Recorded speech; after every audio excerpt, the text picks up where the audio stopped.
and a proud preferred hotel partner of the Crimson Tide.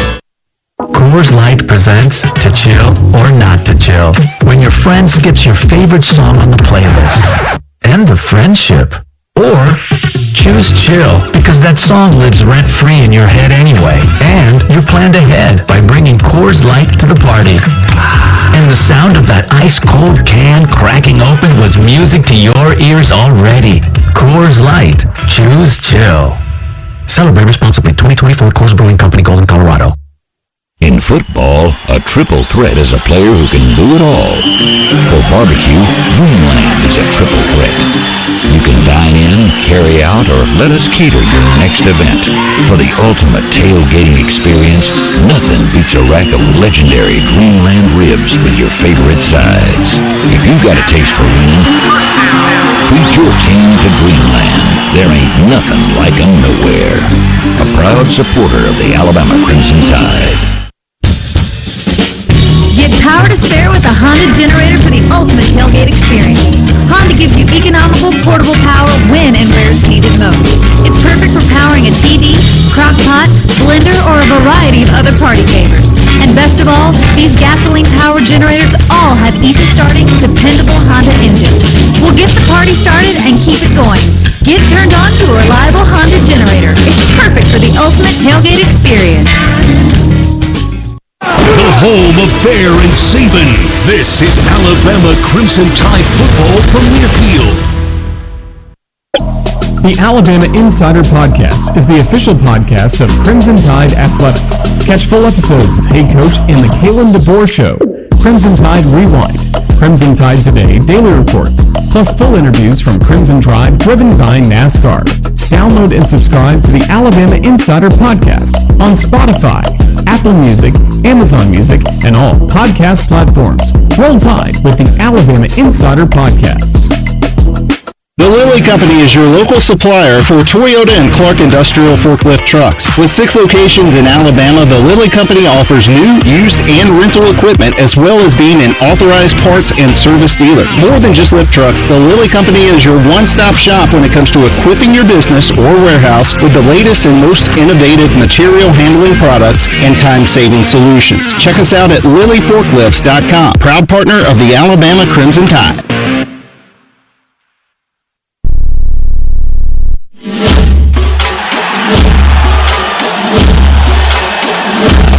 Live from the Learfield Network Studios, this is the College Scoreboard.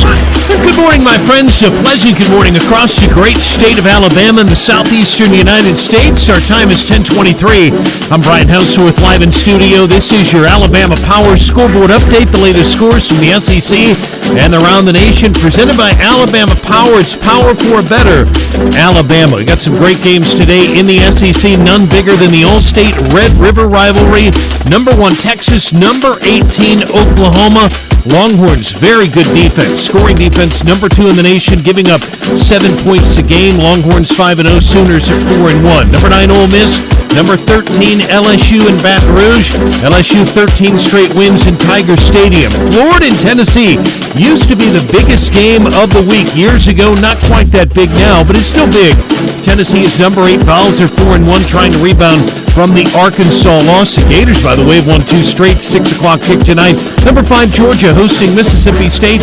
That'll be at Dooley Field at Sanford Stadium. A series that dates to 1914. Vandy in Kentucky. Number 21 Missouri in Massachusetts coming up in Amherst in about an hour. Top 25, number 16 Utah falling to Arizona State. 27-19. Cam Rising, NFL prospect, picked off 3 times in the ballgame. Number 2 Ohio State. Number 3 Oregon. The Ohio State Buckeyes, best scoring defense in the land. They only give up 6.8 points per game. That'll be at Autzen tonight. Both teams are 5-0. Iowa State at number 11 is at West Virginia, 7 o'clock. Boise State coming in at 17. They will take on Hawaii tonight, and Dabo is now 4-1, 3-0 in the ACC. Clemson at number 10 after that loss to Georgia. They'll take on Wake coming up this morning in about 35 minutes. How would you like to be able to listen to us while synced up to your TV in the comfort of your home? Go to syncmygame.com. Find out how. Coming up next, it is the Everwood Countdown to Kickoff and the Scouting Report with Tyler Watts. I'm Brian Houseworth live in studio. This is the Crimson Tide Sports Network from Learfield. Hey there, everybody. Bob Baumhauer here. Letting you know that we understand that times are tough and we truly believe value matters. So, by popular demand, we brought back our Inflation Bites menu featuring scratch-made meals that will make the whole family smile. And your wallet, too. Menu items start at just $7.99 and any entree comes with a free beverage. Try our classic tailgate burger for just $8.99 or our hearty Bam Bam chicken platter for $9.99. Baumhauer's Victory Grill. Legendary fun, legendary food. Producing championship quality lumber is not an easy process, but at Everwood Preserving, it's our only process. Wood treated right. Everwood offers top-notch pressure-treated wood for decks, outdoor structures, commercial jobs, and more that you can build your reputation on. When it comes to quality, we're on the winning team. Visit your local Everwood dealer today and discover the difference for yourself. Everwood Preserving Incorporated, the official lumber of the Alabama Crimson Tide.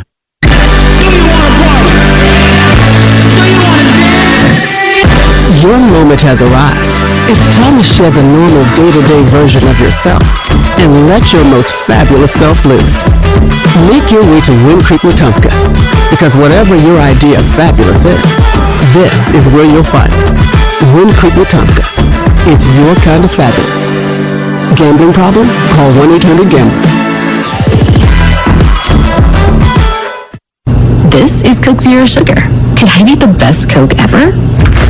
Listen closely. Hear those bubbles? That mouth-watering waterfall? Delicious. Ice cold. And zero sugar. Is Coke Zero Sugar the best Coke ever? Try and decide. Hi, this is Coach DeBoer.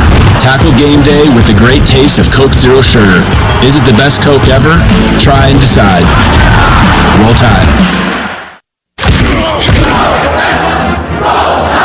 This is Alabama Crimson Tide football from near field. Sports not only bring us together, they inspire us on our own health journeys. Whether we're walking an extra lap, crushing a new goal, or spending time with friends cheering in the stands, we all win when we feel healthier and happier. That's why Blue Cross and Blue Shield of Alabama is a proud sponsor of athletic programs across the state. Because a healthier Alabama is a happier Alabama. Blue Cross and Blue Shield of Alabama. We cover what matters. Barkley makes it easy. Get ready to rev up your engines and feel the excitement at Barkley Buick GMC Cadillac. We've got the perfect ride to match your style and adventure. Visit us at our showroom at Skyland Boulevard and let our friendly team help you find the vehicle of your dreams. Barkley Buick GMC Cadillac, where hometown pride and unbeatable deals collide. Drive with passion with Barkley. Visit us today or check us out online at barkleygmc.com. Barkley makes it easy.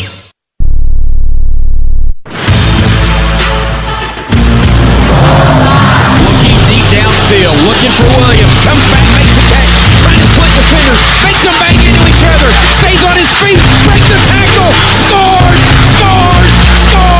Ryan Williams, one play, 75 yards. Let's get out of here. Alabama, 41, Georgia, 34. Exclusive coverage of Alabama football game day continues. Welcome to the Everwood Countdown to Kickoff Show. Everwood, the official treated lumber of Alabama athletics. Wood treated right. Alabama football is also brought to you by Chick-fil-A. Order online with the Chick-fil-A app to cater your next tailgate party. And by Ford. Visit your local Ford dealer. Proud sponsor of the Crimson Tide. Welcome, everybody, to our Everwood Countdown to Kickoff. Everwood, of course, the official treated lumber of Alabama athletics.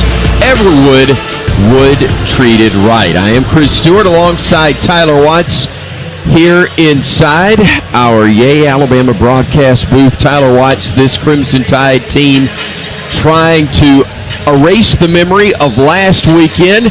They did so probably a lot easier than the fans, even though they're the ones that invest so much of themselves in each and every week. And a lot sooner, too. But sometimes when you're forced into the foil of it, you get an opportunity to go back to work. That's when you can put the pass behind you. And Damen Square talked about it last week. Have an honest assessment, watch the film, learn from your mistakes so as not to repeat them again. That's exactly what Alabama needs to do today. Crimson Tide trying to get themselves ready to take on this South Carolina squad that's been very dangerous in their own right throughout the course of the year. Yeah, obviously a big upset win versus Kentucky, and then at that point everyone was thinking, well, Kentucky's not any good. South Carolina might be somebody that we really need to watch this year. And then the very next week, Kentucky goes out and almost upsets Georgia at home. So this is a South Carolina team, though, that has lost a couple. Heartbreaker to LSU where they built a big lead, only to see it go away in the second half. And then last week versus Ole Miss, we're absolutely just run off of the field, had no opportunity to compete in that game. So they're really rebounding, trying to find out who they are, and they're hoping to come into Tuscaloosa today and prove something.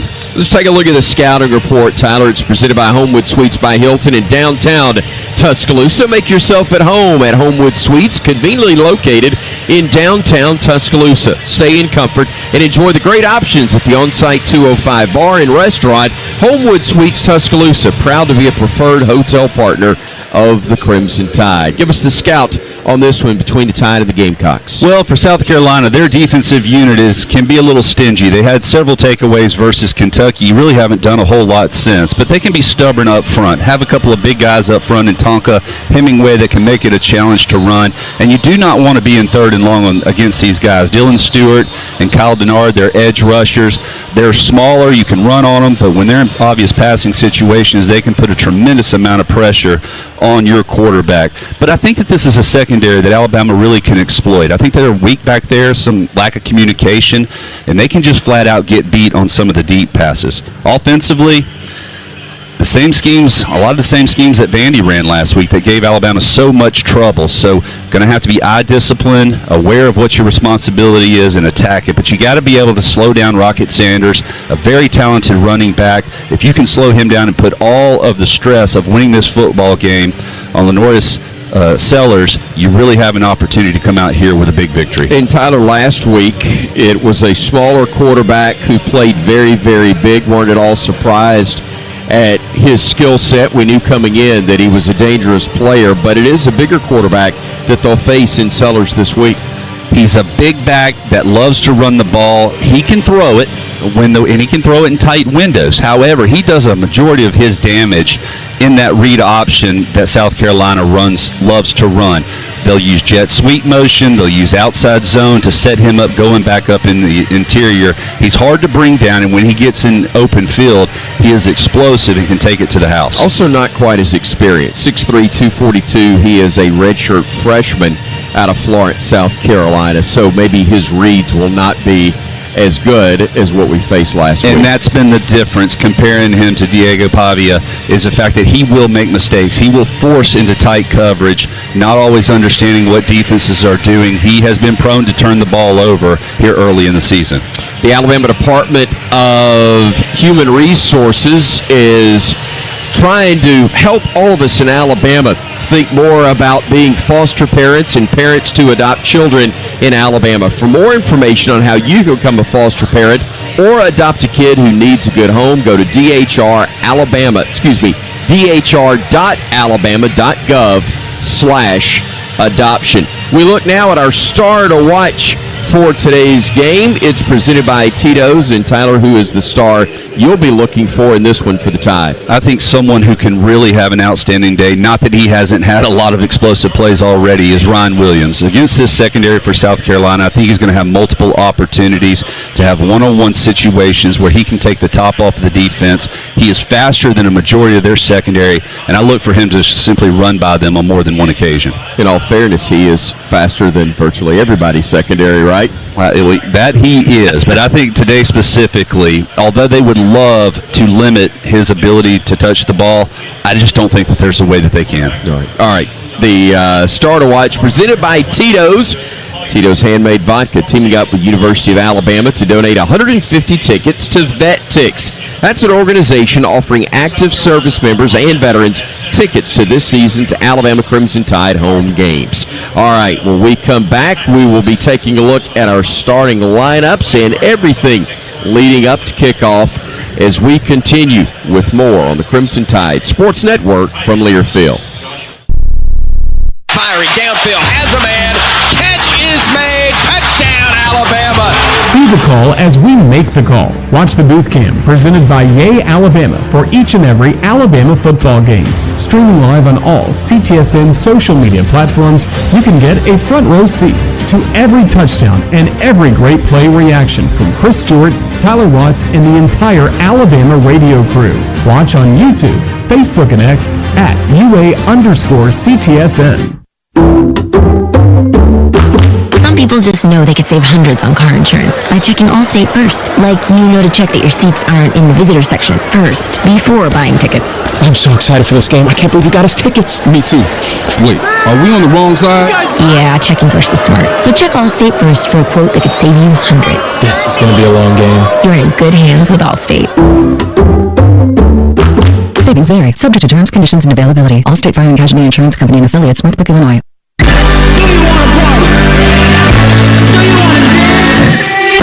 Your moment has arrived. It's time to share the normal day-to-day version of yourself and let your most fabulous self loose. Make your way to Wind Creek Atmore, because whatever your idea of fabulous is, this is where you'll find it. Wind Creek Atmore. It's your kind of fabulous. Gambling problem? Call 1-800-GAMBLER. Today's highlight is brought to you by Toyota. At home or on the road, they're never the underdog. Toyota. Let's go places. Get 3.99% APR for 36 months on a new 2024 Toyota RAV4 Hybrid. Offer valid through November 4th, 2024. Zero down for well-qualified buyers with approved credit and financing through Southeast Toyota Finance. $29.52 monthly payment for every $1,000 financed. Excludes tax, tag registration, title, and dealer fees. See dealer for details. The Lilly Company is your local supplier for Toyota and Clark Industrial Forklift Trucks. With 6 locations in Alabama, the Lilly Company offers new, used, and rental equipment, as well as being an authorized parts and service dealer. More than just lift trucks, the Lilly Company is your one-stop shop when it comes to equipping your business or warehouse with the latest and most innovative material handling products and time-saving solutions. Check us out at LillyForklifts.com, proud partner of the Alabama Crimson Tide. Gear up for game day with a hearty win from Jack's. Score big with our hand-breaded chicken fingers and mouth-watering fried chicken, served with scratch-made biscuits and a spread of tasty sides. Jack's Catering is perfect for feeding the whole crew while you cheer on your team. Whether it's a game watch or a gathering with your family, we've got the flavors that everyone loves. Visit us at eatatjacks.com or download the Jack's app to start your catering order today. Jack's, all about the South.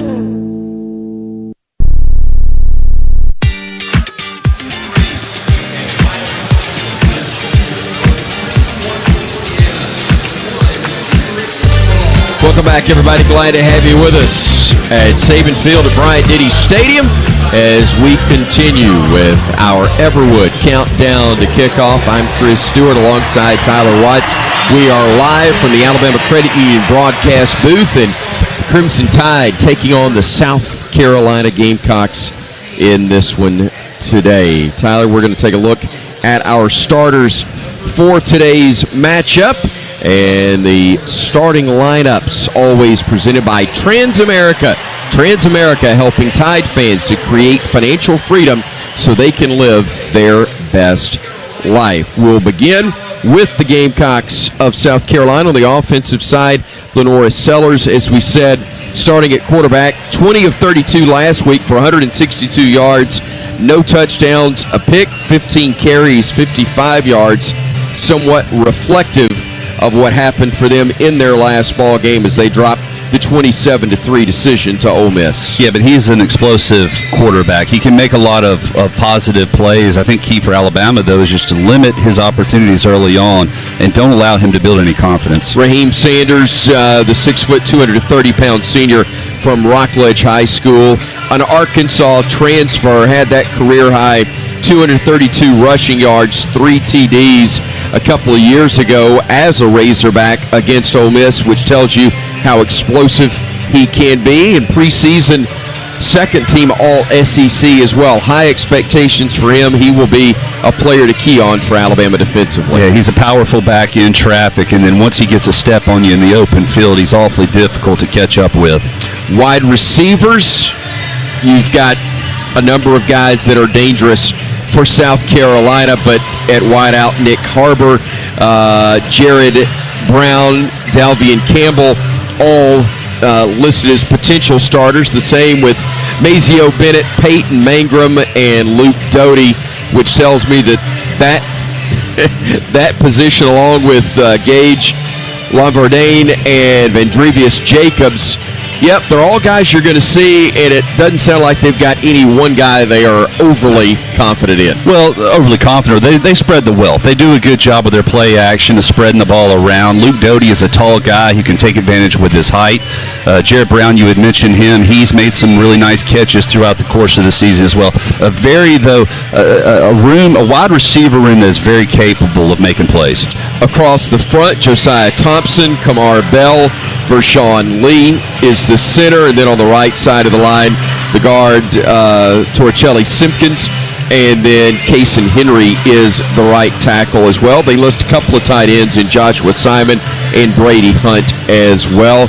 Good size, looks like an SEC line up front. And Joshua Simon, their tight end, they utilize him a lot, not only in the run game, but also they'll slip him out of the backfield, use him over the middle. He's a threat, especially inside the red zone. Let's take a look at the Alabama defense, the projected starters for the Crimson Tide in this one. And Tyler White's It's a Bama defense that wants to be more assertive, to do a better job, certainly on third downs, getting off the field, as fourth down was an issue in the second half against Georgia 2 weeks ago. But again, Jamarian Latham leads the charge up front, along with Tim Keenan III, Tim Smith, and they'll walk up Quay Rusaw as well. They need to be more disruptive up front. Again, last week versus Vandy, really played the entire game back on our heels, trying to read what the offense was doing as opposed to taking the fight into the backfield. Q Robinson's name will call a lot for this Tide team, along with L.T. Overton.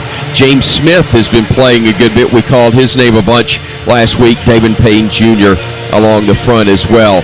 In the linebacking core, you got Deontay Lawson, Jahad Campbell, also a good bit of Jeremiah Alexander and Justin Jefferson as well for the Tide. Yeah, these guys are really going to need to attack the line of scrimmage today against this type of offense. They're going to have to make a decision on what their assignment is and then explode to the ball carrier. The secondary, Damani Jackson, Zabian Brown at the corners, Keon Sabb at free safety, Malachi Moore listed as the starter at strong safety, with Devontae Smith as the Husky as well. But we'll see a lot of Red Morgan. We'll see a good bit of Jalen Mbakwe, among others as well. And this is a secondary today that really can cause confusion for Sellers, the South Carolina quarterback. I think they can mix up their looks, confuse the quarterback, and hopefully get a turnover or two. That's the South Carolina offense. The Bama defense, as we check out the starters here on our starting lineups presented by Transamerica. We are under 30 minutes from kickoff now, presented by Beatbox. And you know, each Beatbox is bursting with delicious flavors, gluten-free, low sugar, and it's resealable. Look for it in stores across the Southeast for your next tailgate today. Our pregame coverage has been brought to you by Everwood. The Everwood countdown to kickoff. Everwood, the official treated lumber of Alabama athletics. Everwood, wood treated right. We're back with more in a moment on the Crimson Tide Sports Network from Learfield. This has been the Everwood Countdown to Kickoff Show. Everwood, the official treated lumber of Alabama athletics. Wood treated right. Alabama football is also brought to you by SeatGeek. Find tickets to Crimson Tide games and more. SeatGeek. And by Guthrie's, the original chicken finger restaurant, and now an official partner of the Crimson Tide. Let's go! Here we go. Kickoff is coming up next. on the Crimson Tide Sports Network from Learfield. Coors Light presents To Chill or Not to Chill, when your friend skips your favorite song on the playlist. End the friendship. Or choose chill, because that song lives rent-free in your head anyway. And you're planned ahead by bringing Coors Light to the party. And the sound of that ice-cold can cracking open was music to your ears already. Coors Light. Choose chill. Celebrate responsibly. 2024 Coors Brewing Company, Golden, Colorado.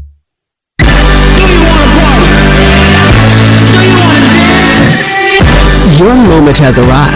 It's time to share the normal day-to-day version of yourself and let your most fabulous self loose.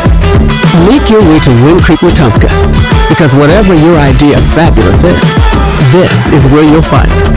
Wind Creek, Wetumpka. It's your kind of fabulous. Gambling problem? Call 1-800-GAMBLER. I'm Cole Adams.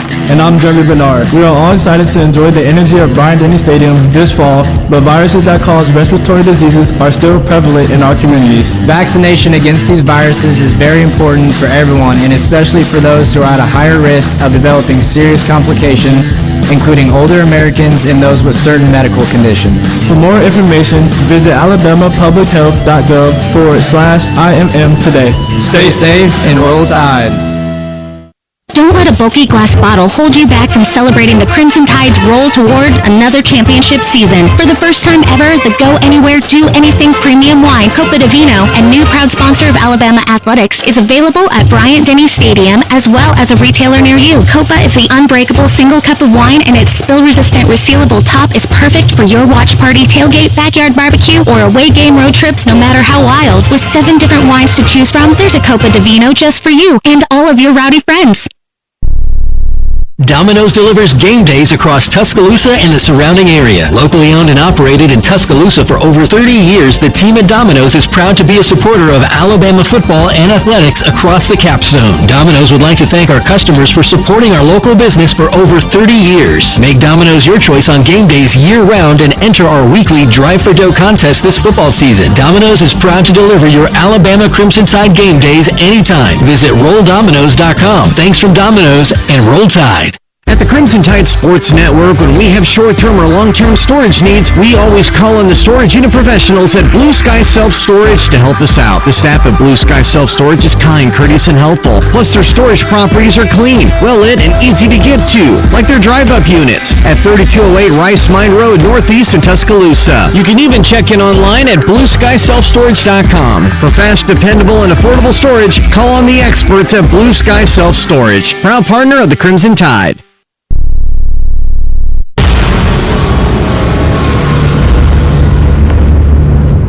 If you believe, like many, that football is a microcosm of life, then a season is not a destination, but rather a journey. From point A, the 2024 8A game from Bryant-Denny Stadium, to hopefully point B. And with that journey comes smooth sailing. The deuce got loose. Potholes. Final score, 40-35. It's Vanderbilt. And the inevitable fork in the road. And that is precisely where this Bama team finds itself. At the fork in the road. Of course, Bama has been here before. Coach Saban more than once spoke words of wisdom about not wasting a loss, which could easily be translated as taking the wrong road. Particularly poignant from a coach who led multiple teams to national championships after a loss. And I'm quite sure that Coach DeBoer's message to the team this week struck a very similar tone. So how does this Alabama team respond to that good-sized pothole in Music City? And which road does this Bama team take? The answer begins to take shape today on Saban Field at Bryant-Denny Stadium. Bama and South Carolina next. Here we go. It's time for Alabama Crimson Tide football on the Crimson Tide Sports Network from Learfield. Crimson Tide football is brought to you by Coke Zero Sugar. Tackle game day with the great taste of Coke Zero Sugar. Is it the best Coke ever? Try and decide. Golden Flake, the official potato chip of the Alabama Crimson Tide. Allstate, you're in good hands. Bud Light, proud sponsor of Alabama Athletics. Easy to drink, easy to enjoy.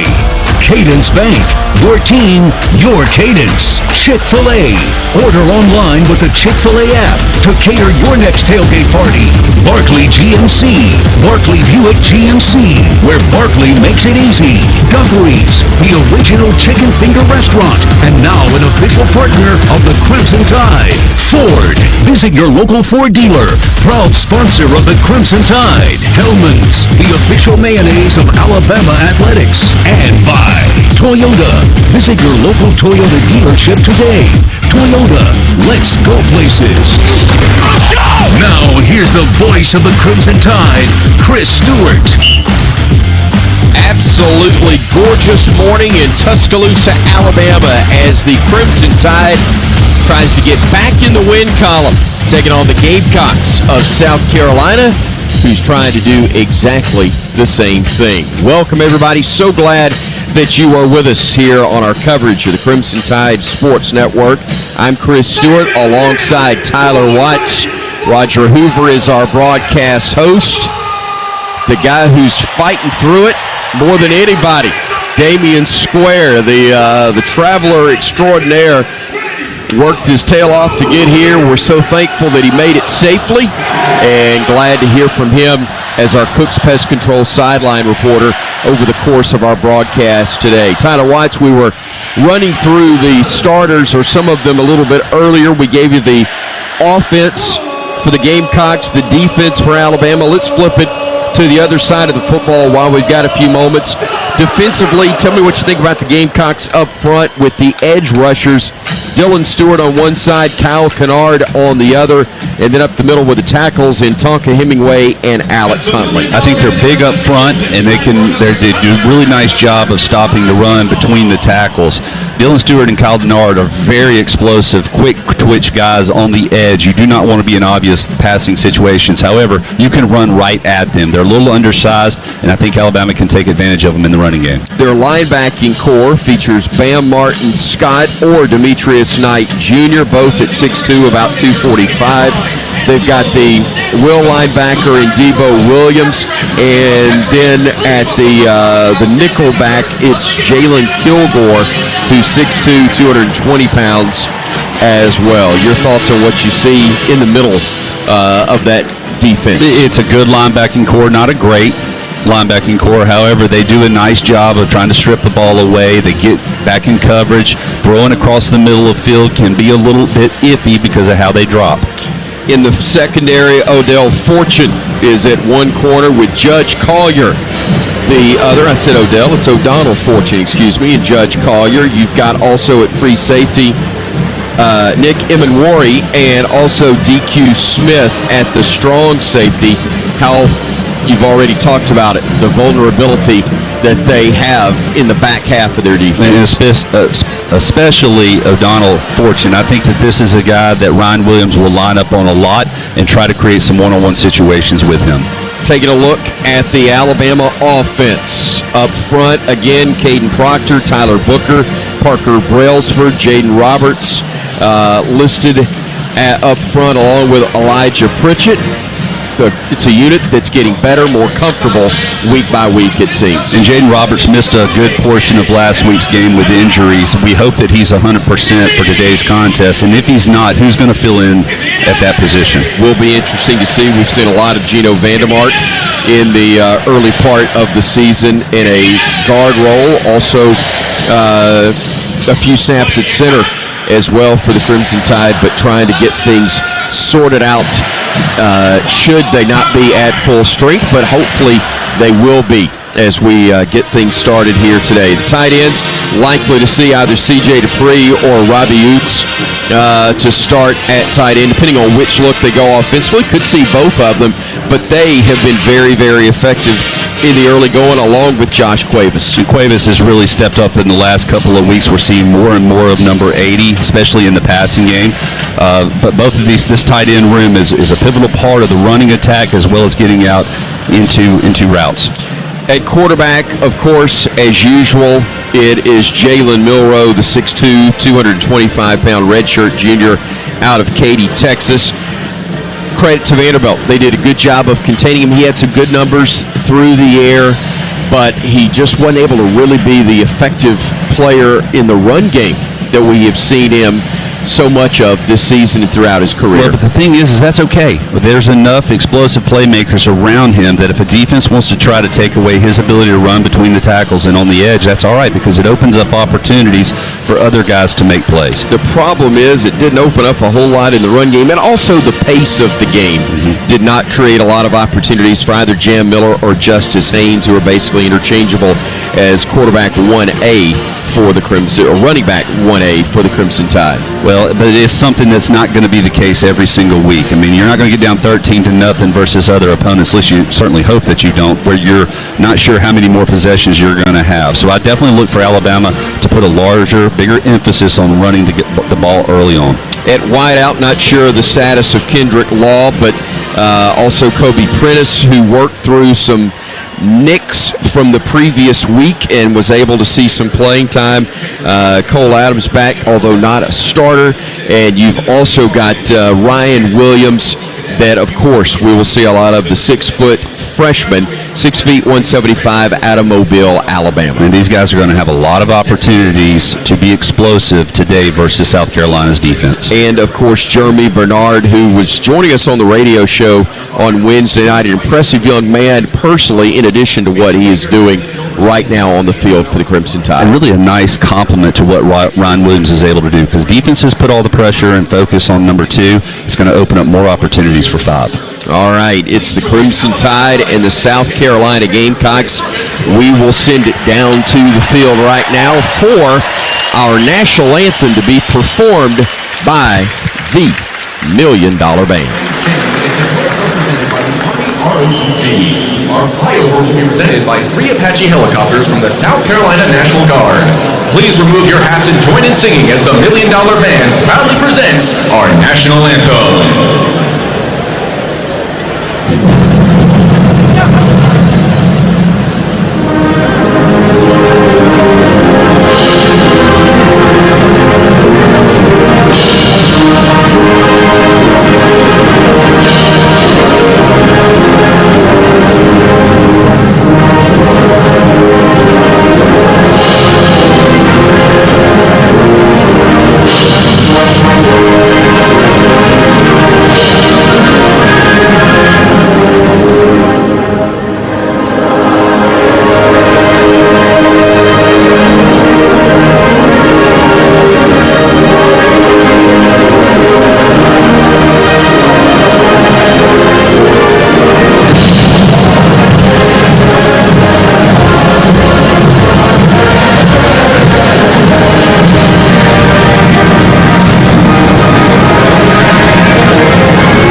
Those Apache helicopters flying over very, very shortly. Here they come. I saw them yesterday as they were rehearsing. It was about this very same time. Yesterday morning I saw them and was afraid that Foster's had declared war on Cottondale, but thankfully it was just a rehearsal for today. Let's pause 10 seconds for station identification. Welcome to the Crimson Tide Sports Network.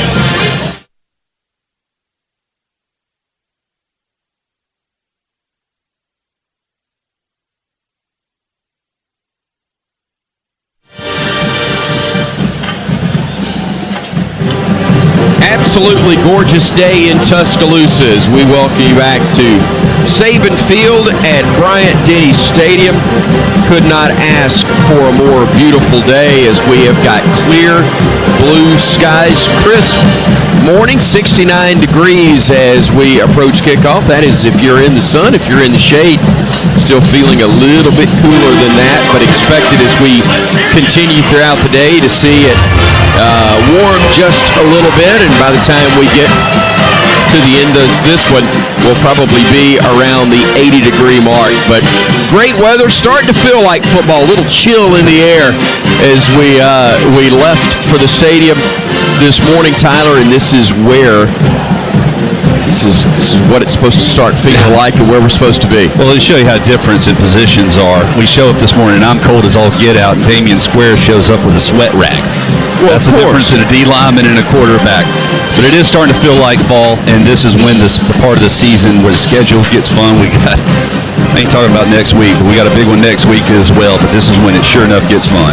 It does indeed. Speaking of our Cooks Pest Control, sideline reporter Damen Square out there right now. Look, sun's hit you in a little bit. I'm going to guess you're not probably in agreement that it's about 69, 70 degrees. A little warmer maybe where you are. Yeah, it's a little warmer here on the sideline, man. It's feeling just perfect down here. It's a great day to be in Tuscaloosa and a great day for the Tide to play some football, baby. How quick is the start? How important, I should say, is a quick start, whether it's the defense or the offense? I think it's important to play mistake-free football. Just come back, not put too much on it. Hey, man, this is the SEC. Things happen, but you got to move on, man. Any team can beat you any given week in this new NIL era. So I think it's important to come out here and execute at a high level. Don't put too much on it and be the team that you're supposed to be. And one last thing, Damien, after last week's performance, if you win the coin toss, are you wanting the ball or do you want to put the defense on the field first? I want the football, and I want to put points up on the board. And even if we don't get the football, I want to put points up on the board. Sounds good to us, partner. Our Cooks Pest Control sideline reporter, Damen Square. Look, we talk offense and defense, but if you're talking about a Beamer-coached team, whether it's the father, Frank, back in the day at Virginia Tech, or this South Carolina squad with Shane Beamer as the head coach, you better talk special teams as well. Yes, you had. And, of course, versus LSU, they had a block punt. This is a family that is known for putting a huge emphasis because they understand the importance of how that fit, whether it's field goal and or punt opportunities, can really flip a field and change momentum. South Carolina wearing the white uniforms, garnet and black lettering and trim, making their way out of the end zone in the south end, the southeast corner. And the Crimson Tide, in a matter of moments, will appear in that legendary tunnel that leads from the locker room to the playing field, Saban Field, as it's now known at Bryant-Denny Stadium. The electric few moments, the video entrance, narrated at the moment by Mark Ingram, who says, "Here comes the Tide." And as the video switches, we turn the audio down to the field so you can hear the reaction as Kalen DeBoer leads his Tide through the tunnel.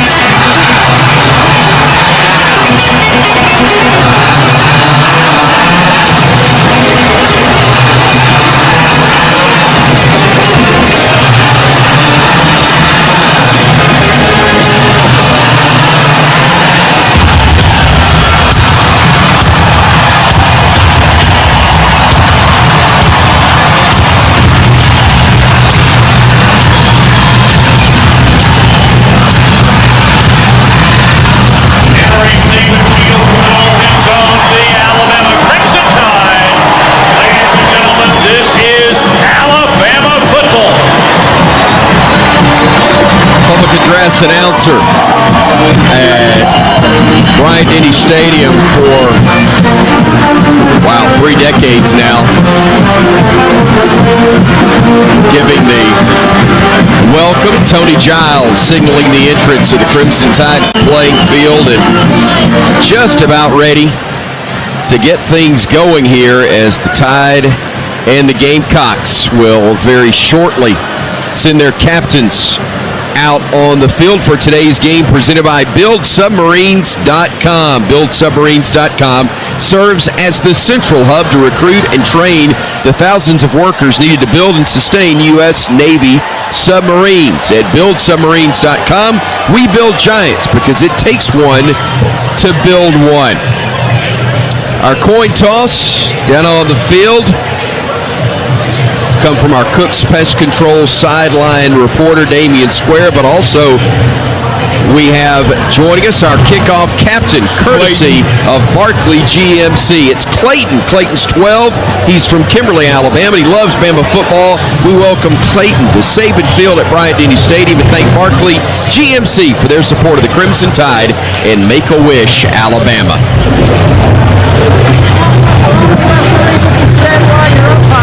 Beautiful day for football. Here's our standard SEC coin. Pinwheel is tail. The SEC logo is heads. Okay, I'm going to flip it. It's going to hit the ground. Move your finger. What's this called? Tails is the call. It's tails. You won the toss. We're going to defer. You're going to take it. Okay, go ahead. Put your backs that way. You guys put your backs this way. South Carolina deferred. Wins the toss and defers. Alabama will receive on this end. Good luck, gentlemen. Thank you to Damen for relaying that, as well as our game official again.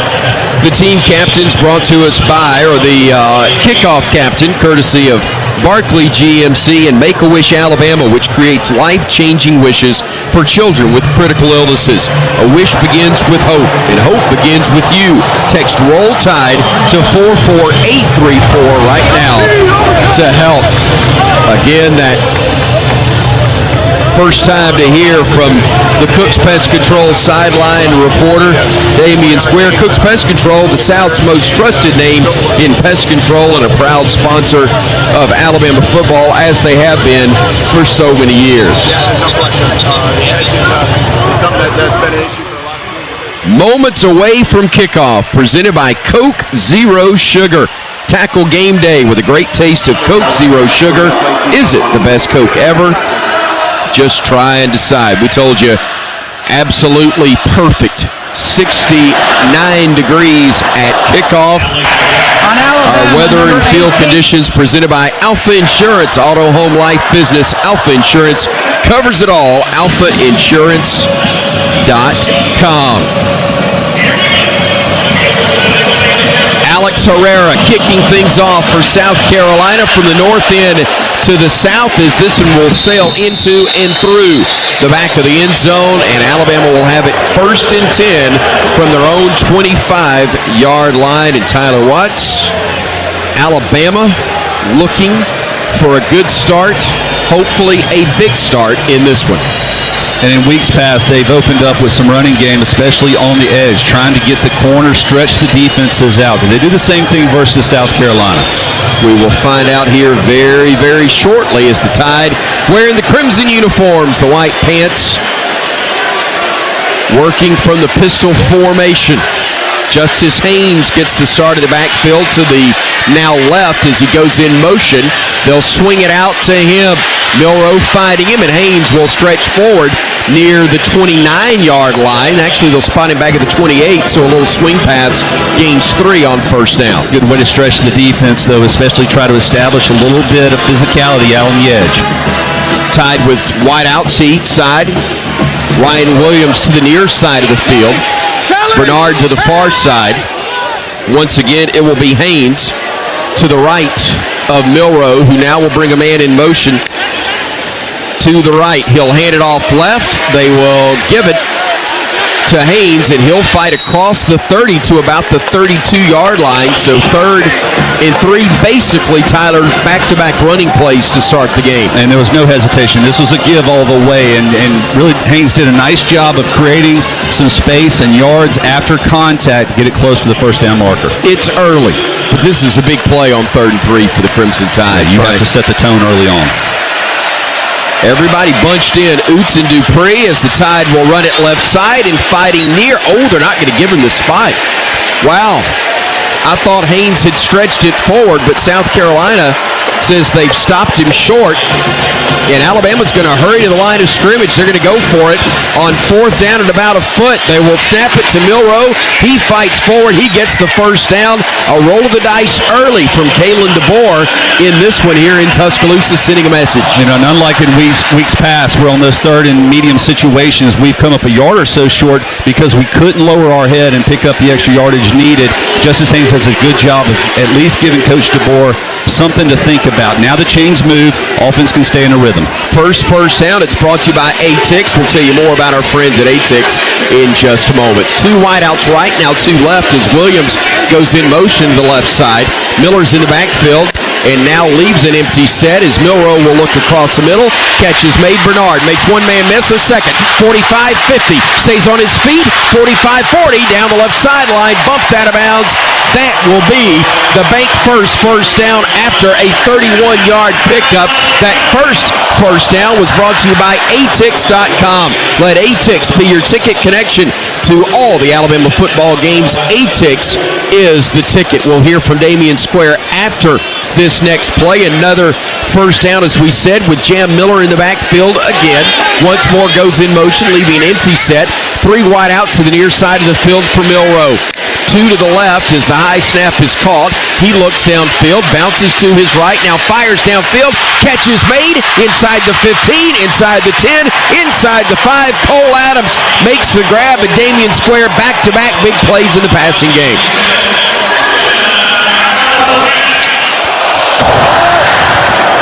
Hey, it's very important that we play this way, man. Everybody on the sideline wanted to go for it on 4th down, and I'm glad that coach went for it. Handoff right up the gut and down inside the 1-yard line after a 3-yard game. Jam Miller, boy, 31 and 29 yards on consecutive plays in the pass game for the Crimson Tide. And now a run puts the Tide inside the 2. The handoff will again go to Miller. Fights forward. Did he get to the goal line? He spot him short. Wouldn't mind a review on this one. It looked like he extended the football, but still 3rd and about a foot. And we'll see what the Tide does here. They'll bring another tight end onto the field in Robbie Oots. Well, I love how the offensive line is playing awfully physical down there on the line of scrimmage, really getting a good push against this Carolina front 4. Elijah Pritchett at right tackle for the Crimson Tide. The left side occupied by Caden Proctor. It's now Justice Haynes in the backfield as they'll bring in Oots in tight on the left side. They'll bring Bernard in motion. It'll be a keep, and Milroe walks it in for the Alabama touchdown. A little fake handoff to Justice Haynes, and then Jalen Milroe walks into the end zone from less than 2 yards out. That is his 10th rushing touchdown of the year, and the Crimson Tide gets on the board first. It's 6-0 here with 11 minutes to play in the first half. It's one of Alabama's favorite running routes down inside the 5-yard line. They play a triple option where you have the jet sweep motion, you have the running back going up the middle, and it's your quarterback Milroe, either on the edge or up the middle. Graham Nicholson on to try the extra point from the hold of James Burnip. The snap from Nealon Hibbett. All 3 executed perfectly, and a great start for the Crimson Tide. Early 4th and short executed deep in their own territory. The Tide able to march down the field. 4 minutes into this one, we've got a 7-0 score in Tuscaloosa. Good guys on top here on the Crimson Tide Sports Network from Learfield. Some days you hit snooze, but not today. Today you have to go on a run to get burgers for the tailgate. You've got to haul something heavy, a cooler stocked with Bud Light. When you've got beer and football, nothing is hard, until the other team scores. Bud Light, easy to drink, easy to enjoy. Enjoy responsibly. 21 plus, copyright 2024, Anheuser-Busch, Bud Light Beer, St. Louis, Missouri. Favorite G's, favorite shirt. I can make a sausage and I'm firing it up. Yeah, everybody knows how I get my grill on. You can smell that flavor up and down the road. It's a little taste of heaven. Everybody knows.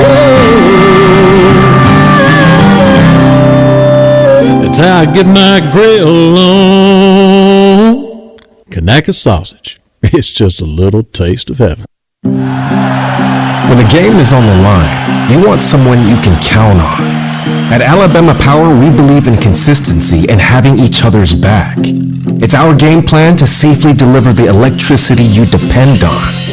We give 100% to achieve 99.9% reliability. Learn how we power a better Alabama at alabamapower.com/reliable. Alabama Power is a proud supporter of the Alabama Crimson Tide.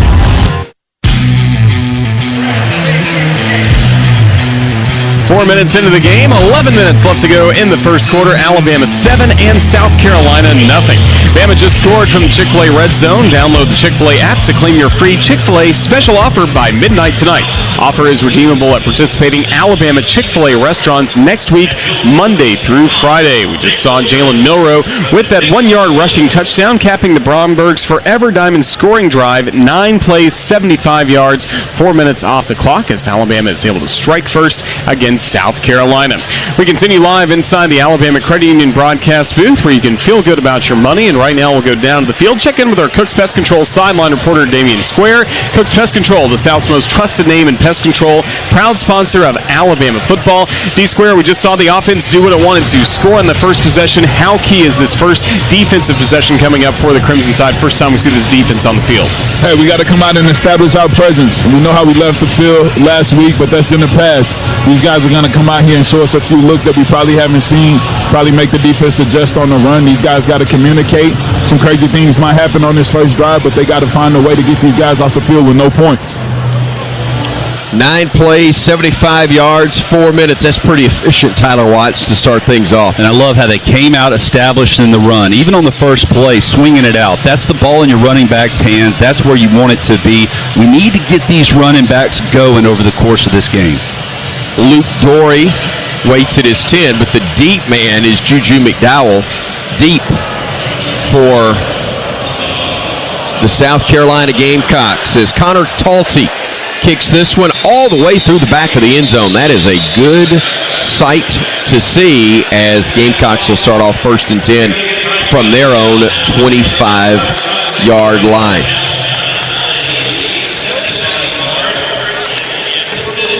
All right, Tyler, big series for the Bama defense. Very, very, very early. But, man, it would be great to see them set a tone. Yeah, I just want to see them fly around the field. React, explode, and go knock somebody's head off. 1st and 10 for the Gamecocks from their 25. They will operate from the pistol formation. Quarterback looks, fires, has it swatted back right at the line of scrimmage and almost picked off. Lanorris Sellers is 6'3", 242, but he wasn't able to throw it over the Tide's Jamarian Latham. You also had Justin Jefferson filling in late as well. That's who it was. His hands on the ball. I thought it was 20. Instead, it was definitely 15. Jefferson who came flying in and knocked that one down. Again on 2nd and 10. They'll look. Pressure coming. They bounce it to the edge. They dump it off. Catch made 30 up to the 35. That'll be a first down for Rock Sanders as the senior from Rockledge High School in Florida and an Arkansas transfer picks up 16 yards and a first down. Well, the coverage was really good. Lanorris Sellers very fortunate that he bounced to the outside and there was no containment over there and just dumps it off to his running back who's completely left wide open. 3-man front with Bama showing pressure from the edge. They don't rush there. They'll cut back after the handoff to the running back Sanders again, and he will get across the 40 to about the 43. Jamarian Latham out of Pickens County, Alabama, Pickens County High School reformed product, was able to make the stop. On 2nd down and 6, the Gamecocks will again work from the pistol. Sanders in the backfield behind Sellers. He's got 2 wideouts available, 1 right, 1 left, and now 2 more will split from the line and become wideouts to each side as well. They'll bring a man in motion. That's Nick Harbor. They'll go play action, run the option the right side, keeping it, and then sliding down just shy of the first down mark will be Sellers. He's a dangerous runner. 55 carries, 200 yards, not including the sack yardage. or including the sack yardage, I should say, and 3 touchdowns on the year. He gave himself up there. Probably could have gotten the first down, but he slid, so now he's 2 yards shy. He is indeed. You're right. He was going to be very close, but that was a big, costly slide. Could be if they don't convert right here. Empty set as he'll look. Quarterback draw, and he's going to be stacked up, and he is going to be brought down. Alabama answers the bell on 3rd down as the Tide stinger linebacker Deontay Lawson, and also helping out on the play, I believe, was Tim Keenan III. Well, it was just a 4-man rush. South Carolina wanted to throw the ball, but it was a 4-man rush, and we were able to get home and close up those running lanes once lanorris tried to step up into the pocket. I think it was Tim Smith that may have gotten there. My mistake, as the deep man for Alabama will be Cole Adams, waiting on the punt from Kai Kroger, the senior, a 50-year player out of Lake Forest, Illinois. A left-footed wobbly kick away from Adams. It will be fielded on a second hop, and he almost had to do that to save Alabama an additional 5 yards, but he does get out of bounds around the 16 or 17 following a 43-yard punt from Kroger. Timeout on the field. We've got 8:18 to go in the opening quarter of action. Alabama set to begin its second possession offensively, working with a 7-0 lead on the Crimson Tide Sports Network from Learfield. Hey, Alabama fans! With 15 stores across Alabama and more on the way, Shoe Station is your family's one-stop shop for the footwear brands you know and love. Head into any Shoe Station store and explore our selection of over 30,000 pairs of shoes from top brands like Nike, Hey Dude, Crocs, and so much more. No matter the occasion, Shoe Station has something for everyone. So why wait? Visit Shoe Station today to find your perfect fit. This is Alabama Crimson Tide football from Learfield. Barkley makes it easy. Get ready to rev up your engines and feel the excitement at Barkley Buick GMC Cadillac. We've got the perfect ride to match your style and adventure. Visit us at our showroom at Skyland Boulevard and let our friendly team help you find the vehicle of your dreams. Barkley Buick GMC Cadillac, where hometown pride and unbeatable deals collide. Drive with passion with Barkley. Visit us today or check us out online at barkleygmc.com. Barkley makes it easy. Hey Bama fans, each Tuesday and Thursday at 2 p.m. Central, join us live for Crimson Drive, driven by NASCAR. This live streaming talk show features the latest on Alabama athletics with exclusive conversations with Tide student athletes, coaches, and media members giving their perspective on the Crimson Tide. You can watch on YouTube, Facebook, and X, with all conversations archived as well on the Alabama Insider podcast. Roll Tide with Crimson Drive, driven by NASCAR.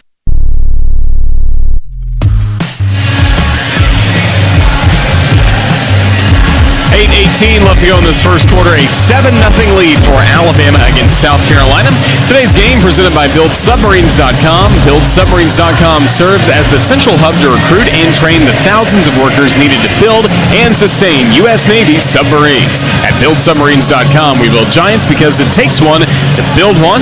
Just a moment ago, the Crimson Tide defense getting a stop when it needed it, and that big-time stop by Bama presented by Truckworks, the official commercial truck dealer of the Crimson Tide. 17 locations all throughout Alabama, Mississippi, and the Florida Panhandle. And Tyler Watts, now we get to see this Crimson Tide offense go back to work. Yeah, and this is kind of key of setting the tone earlier on, and Damien keeps talking about this, but just keeping that foot on the pedal and not letting up at all. You're not playing against the opponent, you're competing against perfection and the standard that you create.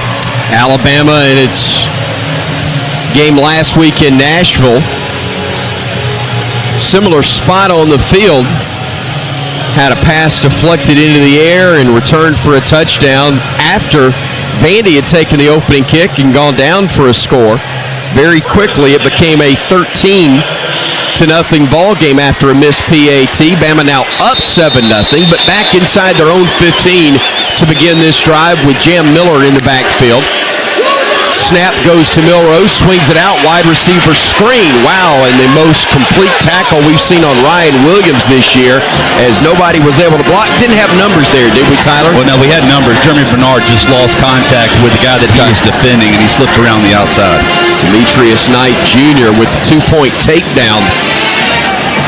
For you amateur wrestling fans, that was quite the form tackle, and got him to the deck in a hurry. So 2nd down and 11 for Alabama. Back around their own 12-yard line. Pistol again for Milroe as they bring a man in motion, and will hand it off. Making a man miss was Miller, and he'll fight forward now to the 15-yard line, but it's going to be 3rd down and long upcoming from there. Line of scrimmage, or excuse me, the 1st down mark is up around the 23. So after about a 2.5-yard gain, you're still looking at 3rd and 8. And now's when Elijah Pritchett and Caden Proctor are going to have to be careful and make sure they're getting back in and setting up. Bama 0 for 1 on 3rd downs. They did convert on 4th down on that initial drive. Did that around their own 30-yard line. Pistol again for Milroe with 2 wideouts each side. And Miller in the backfield. Jalen stepping up, looking deep downfield. Has a man, but it is beyond the reach of Ryan Williams. Not easy to do, but he overthrew him. And a big reason for that was the pressure coming from the South Carolina defense. Well, the offensive line did a nice job of holding up. Got beat a little bit on the outside with Pritchard, but he forced the defender up the field, and Jalen was able to step into it. This is a pass where a little separation was created. You want to be able to try to take advantage of those, but this is a look Alabama can come back to. But they will have to punt here. Is standing right on his own goal line will be the Tide's James Burnham. Very late getting a man deep is South Carolina. Now they'll run 2 men back. Pressure coming. Look out. He just got that one away. And boy, is it a missile. Burnham able to pin this one back around the 20-yard line. What a job. And a flag is down. They probably ran into him there, Tyler. Yeah. They still have the 5-yard running into the kicker. 66-yard punt from Burnham. Yep. Personal foul, roughing the kicker. Number 44 on the return team. 15-yard penalty from the previous spot. It is 1st down. For the team, boy, are you happy. On a personal level, poor James got popped, and he gets a 66-yarder wiped off the record book. What an effort. But did his job and then some, and that's a sign of what is to come.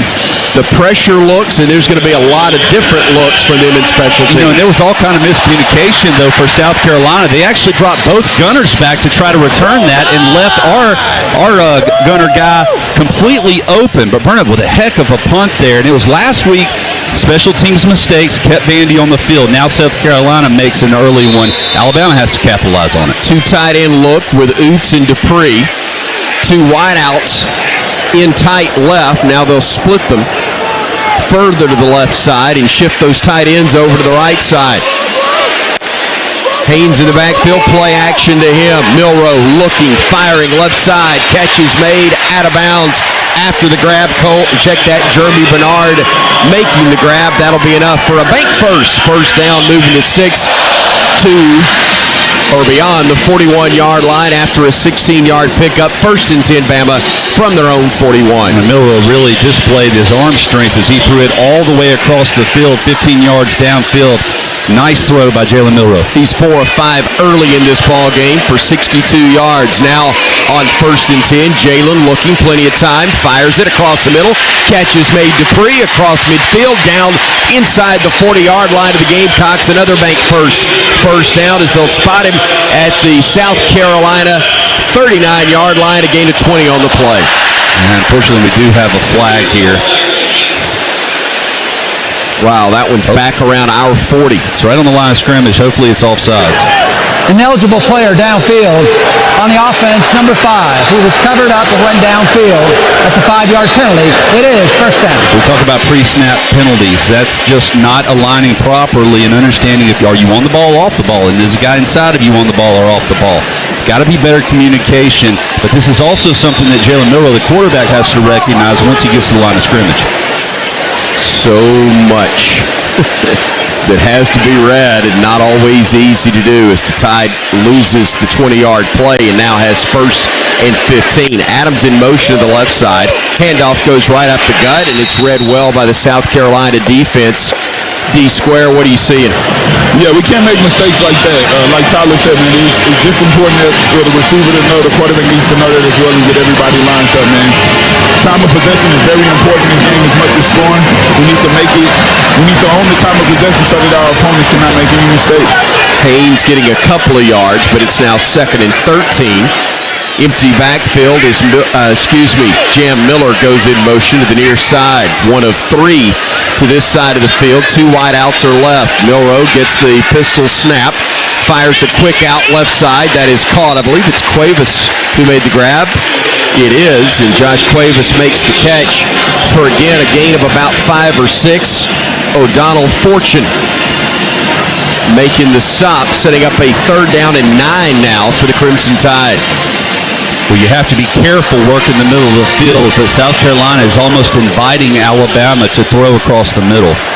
Bama just 1 of 3 on 3rd downs. Again, the empty set as Milroe will allow Miller to come to the near side of the field. About to bring pressure. See if the Tide can react well to it. 4 on the play clock. 3 as Milroe gets the snap. Pressure does come, and Bama does not react. And the first sack of the game for the South Carolina defense knocks Milroe back to the 31-yard line. Kyle Kennard and I believe Debo Williams, the linebacker, were the ones who got there to knock him down before there was any chance to get anything going at all for the offense there. Well, we talked about how difficult Stewart and Kennard are on obvious passing situations there because of the penalty. Alabama is faced with a 39 situations. They can use that speed and undersized quickness to be able to create some mismatches up front and find their way back to the quarterback. Beautiful, high, spiraling punt by Burnham. Caught by McDowell inside the 10 and wrapped up at the 11-yard line. Great job in coverage by Alabama as it was King Mack, reserve defensive back, who made the hit after a 59-yard punt. Once again, a great effort from James Burnham. Timeout on the field. We've got 3:45 to go in quarter number 1. It's a 7-0 Alabama lead over South Carolina. And we are here and glad you're with us on the Crimson Tide Sports Network from Learfield. At Red Diamond, we know that there's simply nothing better than the perfect sip of fresh brewed iced tea. And we've been working hard to make sure choosing Red Diamond is always easy. With only simple ingredients, water, tea leaves, and pure cane sugar. Or no sugar. We make sure our tea tastes like, well, tea. Stop by your local cooler and pick up a gallon for a perfect sip today. Red Diamond. Perfect's not easy.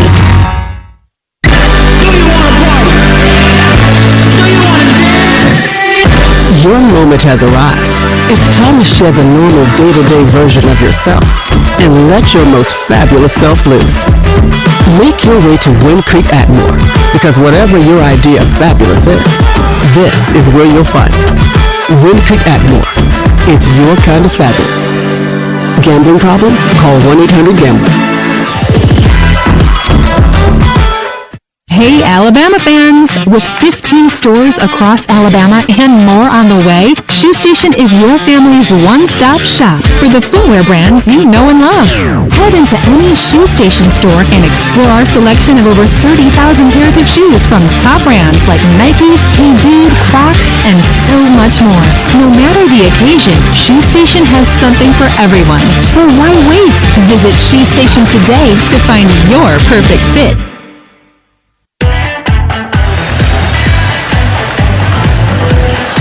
3:45 left to go in this first quarter from Tuscaloosa. Alabama with a 7-0 lead against South Carolina. No one gets you closer to the game than SiriusXM SEC Radio. Tune in for news, talk, and analysis from the offseason through the regular season and into the postseason. Got your team covered anywhere you go. Get a free trial at SiriusXM.com/SEC Radio 2024. We go down to our Cooks Pest Control sideline reporter, Damen Square. Damen, what'd you like most about that first series from the Alabama defense? defense? I like that they found a way to get off the field.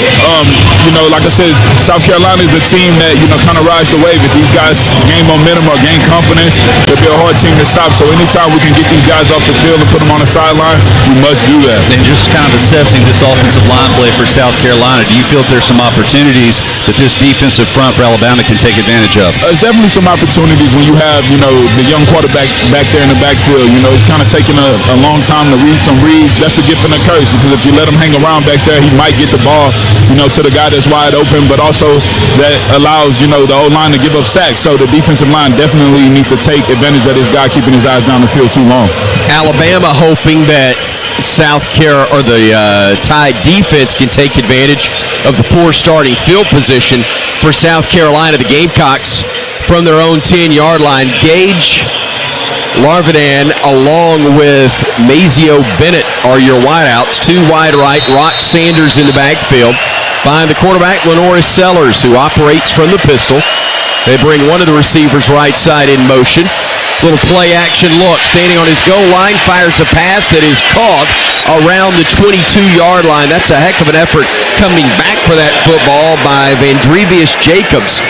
Jacobs able to make the catch on a pass that was a little bit underthrown with pressure coming in his face. Well, that's the thing, it was a two-safety look, but they rolled to man coverage and were able to create some separation. 12-yard pickup, first down South Carolina from their own 21 now. They'll go again on the option. They'll throw it to the man right side. That's Bennett who makes the catch, but only for a gain of about a yard, maybe two at best. Hugh Robinson as well as Keon Sabb doing a nice job of closing in, and it was really Q that came up and cleaned the play up. Sabb was kind of getting pushed back and had some help from the linebacker. 2nd and 8 from the 23, they say. As again from the pistol is Sellers. He will go on the option to the wide receiver who came to the near side. Nice cutback across the 30. Players collide, a big collision as Gage Larvidan is the one who's brought down. LT Overton slow getting up. Boy, there were two players for Alabama that met at the point of the running back. It maybe hit each other as hard as they did the ball carrier himself. And that could be a very, very, very dangerous set of circumstances, but thankfully they appear to be all right as Rock Sanders is in the backfield. Nick Harbor, one of the men who goes wide to the right side. Jacobs comes to the near. They'll hand it off to Sanders. He fights back to the line of scrimmage. They're going to give him a yard maybe on forward progress before Justin Jefferson was there to greet him, but he had a lot of help. And Carolina pulled the backside guard and tackle around to the right on play side, but there was no push by the Carolina. This Alabama defensive front doing a nice job of limiting the run. 2nd and 9 from just shy of their own 35-yard line. Sellers looking to the South Carolina sideline, getting the signal. Harbor and Jacobs in the wideout spots along with Michael Smith, a freshman from Savannah, Georgia.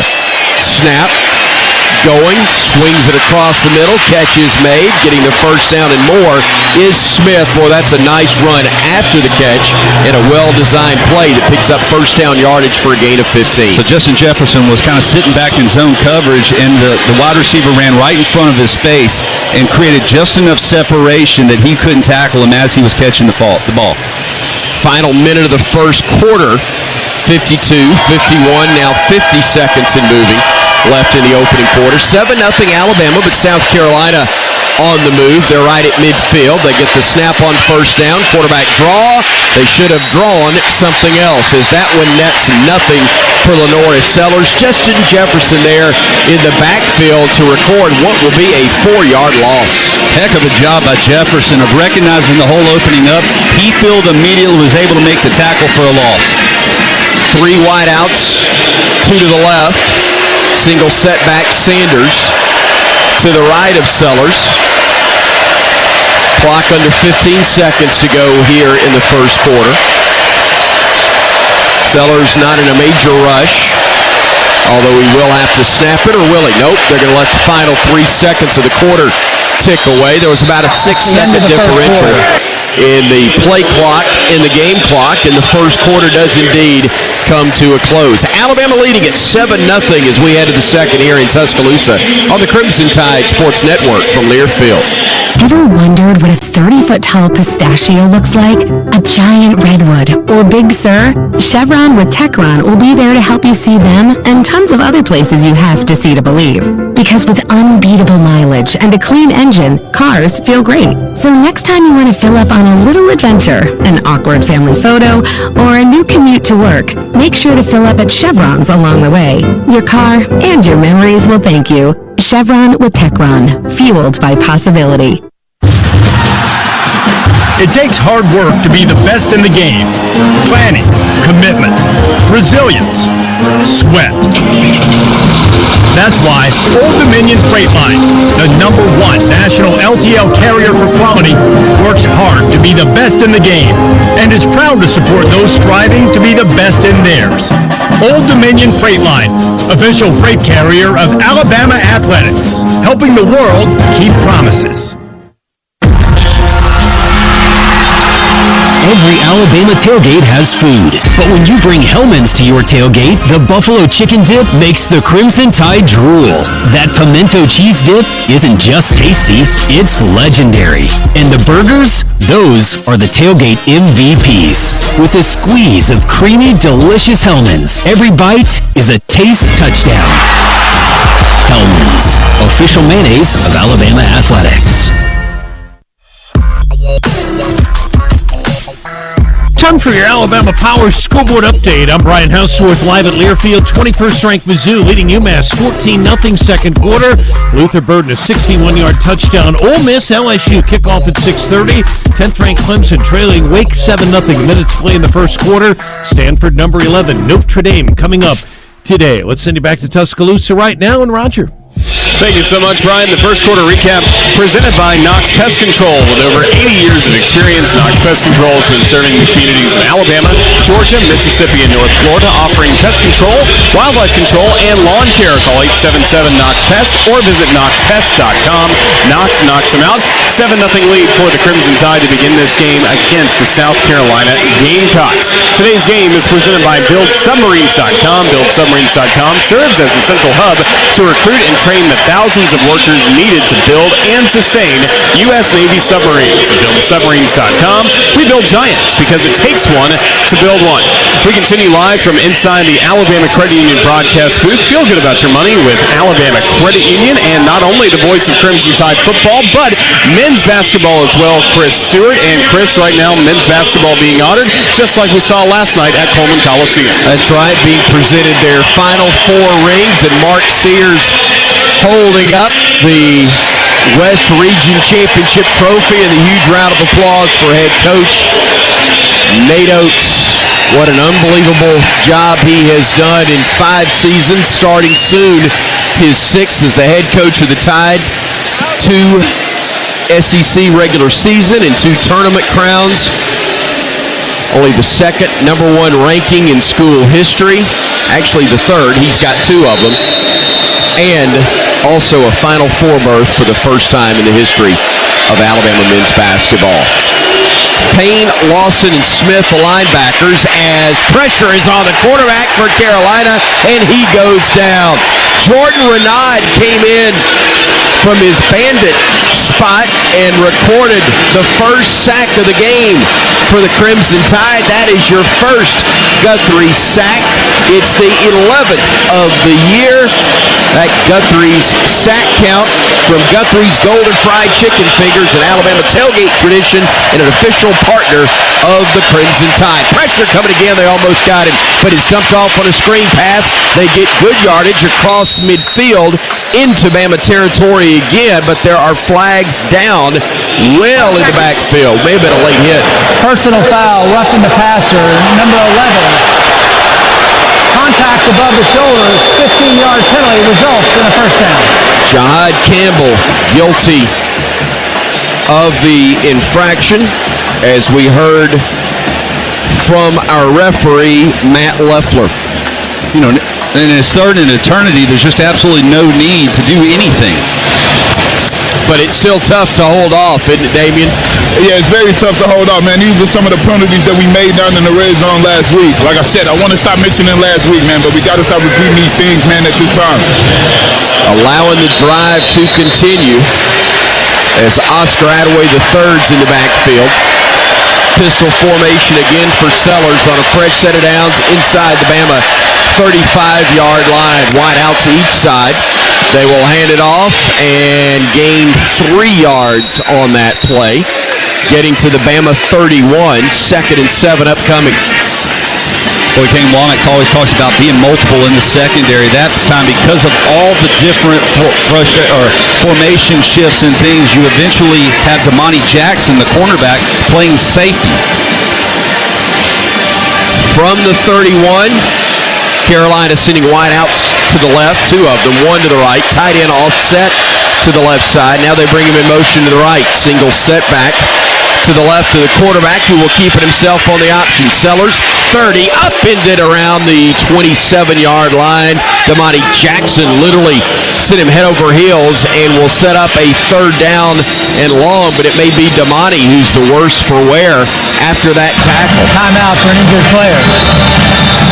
Not putting any weight on that leg, so it's not a head injury. But, man, that is tough. Damien, I don't know what your angle was, if you had a better view of what transpired, but that looked tough.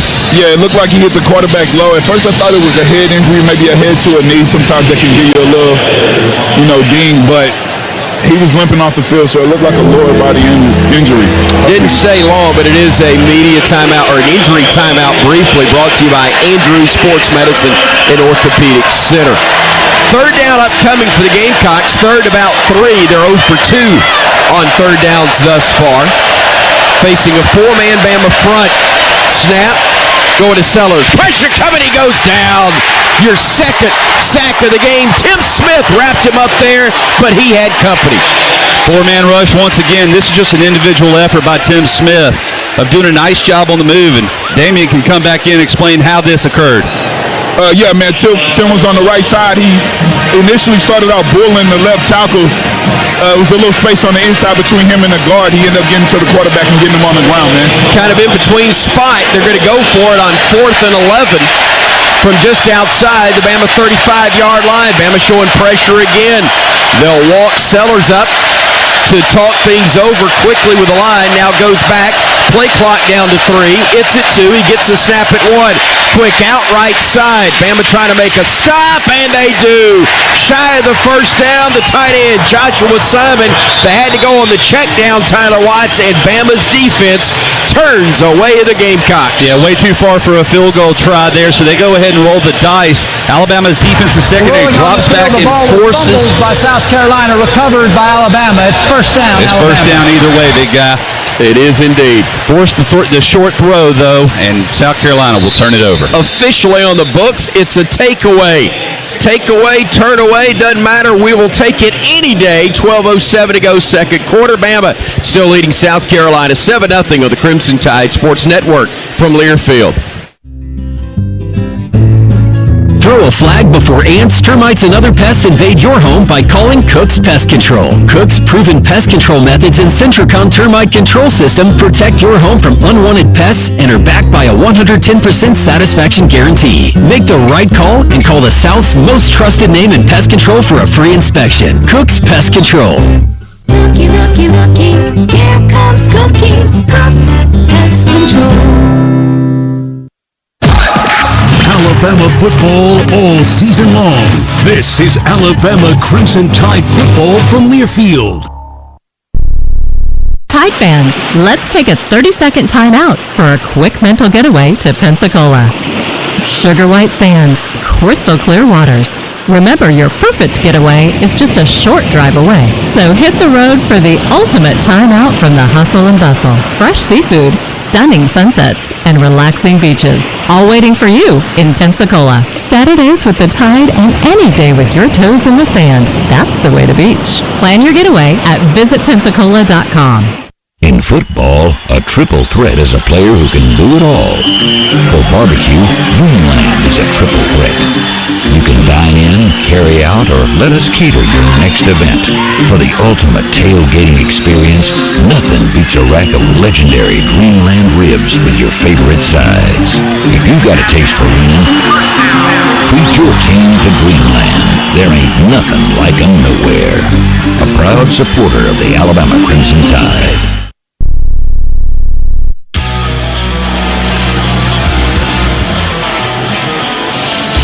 12:07 left to go in the second quarter. Alabama with a 7-0 lead against South Carolina. Crimson Tide fans are reminded to stay up to date with all recommended vaccinations. Flu season is here and COVID-19 continues to affect our community, so don't wait.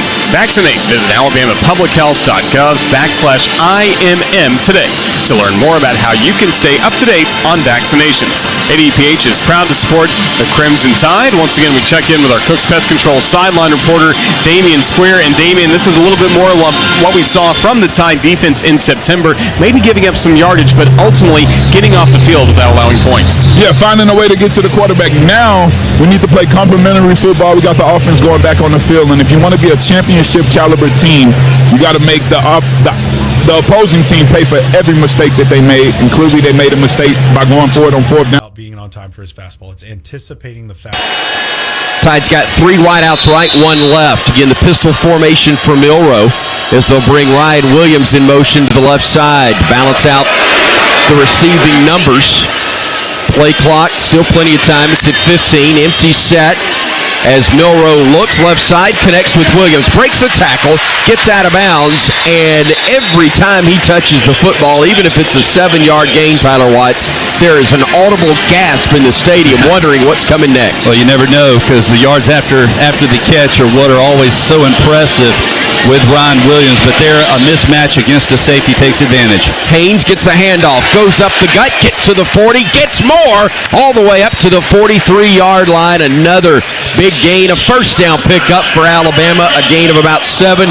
Brailsford and Roberts on the right side of that Bama offensive line opening things up, as unfortunately DeMonte Jackson, it appears, is going to the locker room with the aid of a golf cart, the medical cart taking him to the tunnel as the drive continues for the Alabama offense, operating from there, 43-yard line. Everybody bunched tight left side. Handoff again goes to Haynes, and again Bama runs it effectively between the tackles. Tyler Watts across the 45 to about the 47-yard line.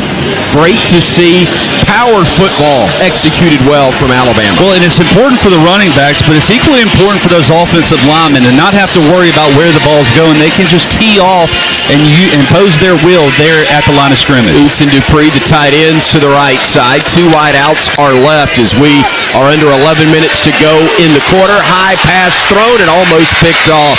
It was intended for Williams, really on a...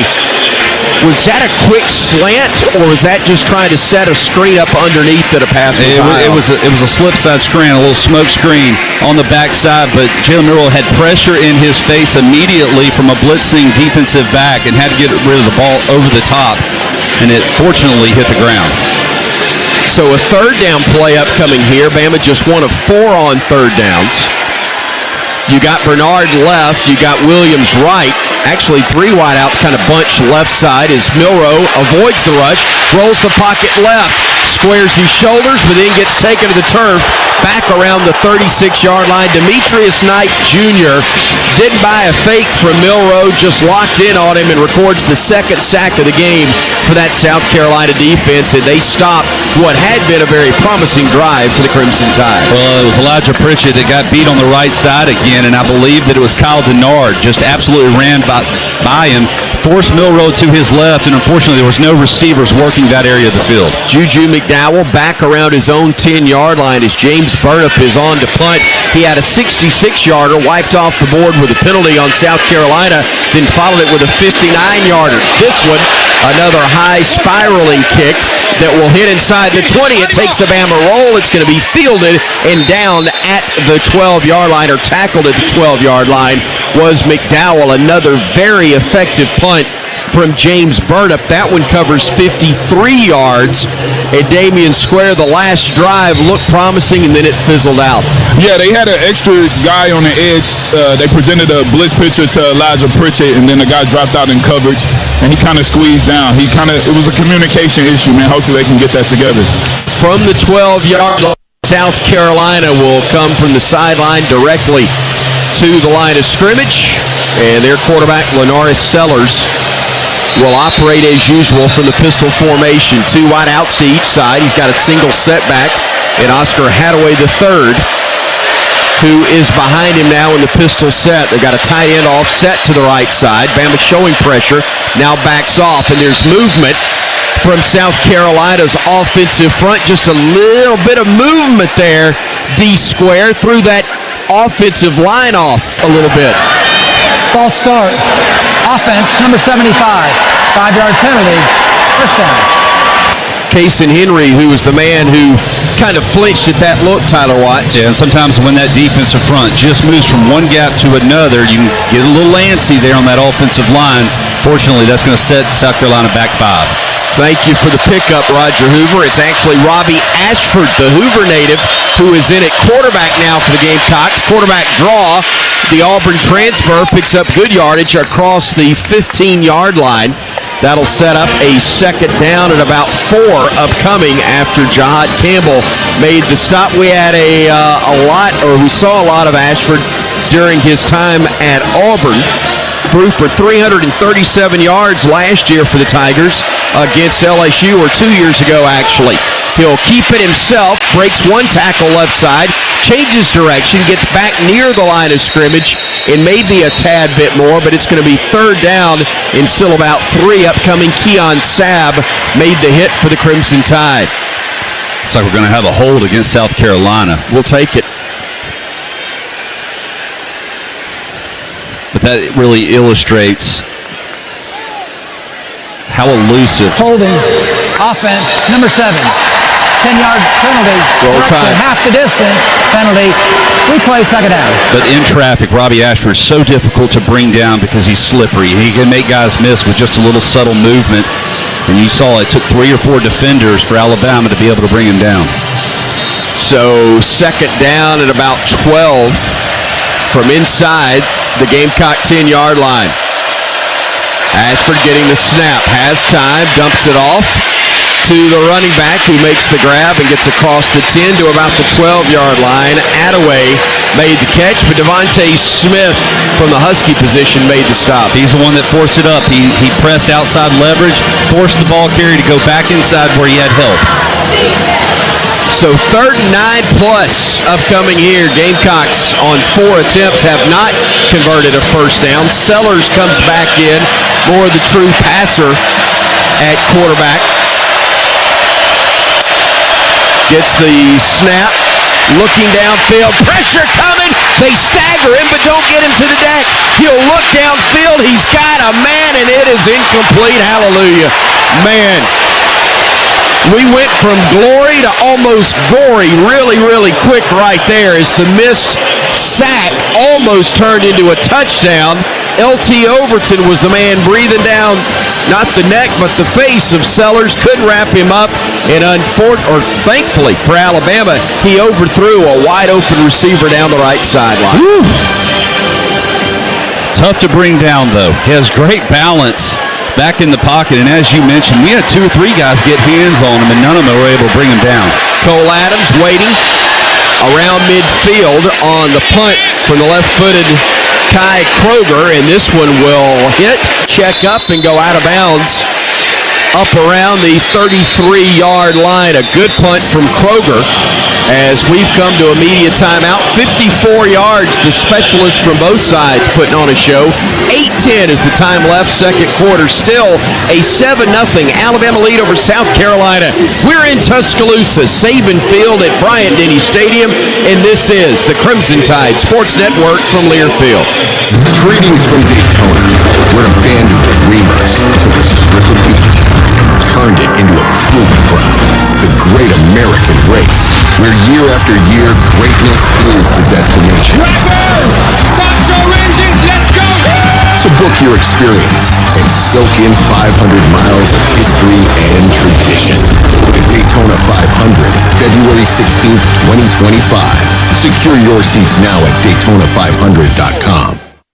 Barkley makes it easy. Get ready to rev up your engines and feel the excitement at Barkley Buick GMC Cadillac. We've got the perfect ride to match your style and adventure. Visit us at our showroom at Skyland Boulevard and let our friendly team help you find the vehicle of your dreams. Barkley Buick GMC Cadillac, where hometown pride and unbeatable deals collide. Drive with passion with Barkley. Visit us today or check us out online at barkleygmc.com. Barkley makes it easy. I'm Cole Adams. And I'm Jeremy Bernard. We are all excited to enjoy the energy of Bryant-Denny Stadium this fall, but viruses that cause respiratory diseases are still prevalent in our communities. Vaccination against these viruses is very important for everyone, and especially for those who are at a higher risk of developing serious complications, including older Americans and those with certain medical conditions. For more information, visit alabamapublichealth.gov/IMM today. Stay safe and roll tide.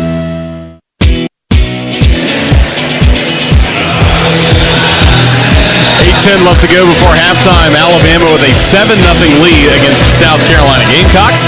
Across the conference is presented by Homewood Suites. The next time we'll be at home will be against the Missouri Tigers coming up on October 26th in 2 weeks. And right now, Missouri, good showing to this point in Amherst, Massachusetts, with a 21-0 lead over UMass. That game just under 9 minutes left to go before halftime up at UMass. But again, it will be Alabama against Missouri coming up in a couple of weeks. And right now, Missouri up with a 21-0 lead against UMass. Tyler Watts, what do you want to see from the Crimson Tide offense here? I want to see us get to midfield and then take a shot. I want to find a way to get Ryan Williams or Jeremy Bernard on one of these safeties and find a way to get them in open field for an explosive play. Crimson Tide and the Gamecocks will resume second quarter action after we pause 10 seconds for station identification on the Crimson Tide Sports Network.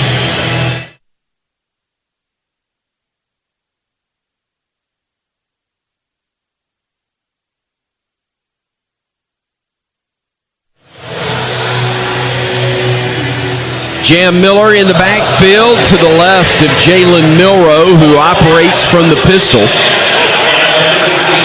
Ryan Williams and Caleb Odom, wideouts deep. Two wideouts right, including the tight end, C.J. Dupree. He'll come in motion. Snap goes to Milroe, swings it out. He's got Miller. He's got a first down and more. Boy, that is beautiful there. Little swing pass to Miller out of the backfield as Bama had somewhat vacated the right side of the formation. It's the wide receiver play of making sure that they're layering and preventing the flow of the defensive linebackers and backs to be able to follow Jam Miller. That's what allows him to get open on the edge. 13-yard pickup, a bank first down. Alabama brings the tight end to the left side, joining two wideouts. Again, Miller in the backfield with Milroe. Hands it off to Jam. He works forward. A gain of about 8 on that play. Second and short upcoming now from South Carolina territory. Listen, the South Carolina edge defenders are so good at getting upfield. And right now, Alabama's just saying, fine, go upfield. Take yourself out of the play. We're going to run it right up the middle. Trip stacked to the right side. Hand off an easy one to Miller. He works forward. He fights off a tackle. He gets to the 40-yard line, and he picks up another bank first down as a more physical running Alabama team having some success. That's 6 more yards on the ground. Yeah, something we really hadn't seen all season long, simply because of how explosive that they've been able to be. But this is good for the offensive line as well. Trips left in Williams, Bernard, and Odom. The running back once against Jam Miller. Bernard goes to the right side in motion. Stops there as the quarterback keep by Milroe. Breaks a tackle, gets inside the 30, 20, 15, and he says, that's enough. I'll get out of bounds at the 12 as the defender had the angle on him. That's a smart move. Eamon Warren was closing in from his free safety slot, and after a 28-yard pickup, Jalen goes, I ain't going to be greedy. Well, one of the toughest things is ball transfer from right arm to left arm. You don't always want to do it when you're running full speed for the sake of you potentially might put it on the ground unless you practice it a lot. Would have been nice to see him transfer it over to the left, though, and give a stiff arm and walk it in for a touchdown.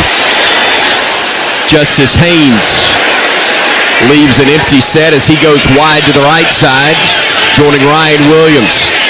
Now it will be The receiver going right. Here's Milroe. Quarterback keep. Slips down shy of the 7-yard line. And Jalen, thankfully, will hop to his feet. Looked like he just lost his footing as he was maybe trying to stop and plant for a second. But that was a designed quarterback keep the whole way.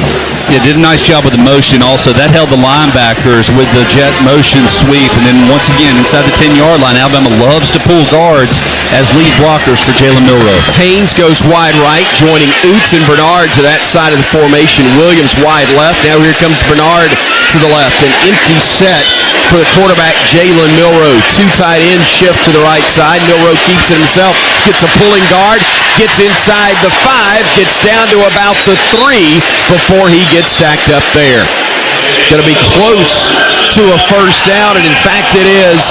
First and goal, Alabama, deep inside that Chick-fil-A red zone, now at the Gamecock 3. Boy, Elijah Pritchett did a nice job of arc releasing and got a pancake block to kind of set the tone on that play.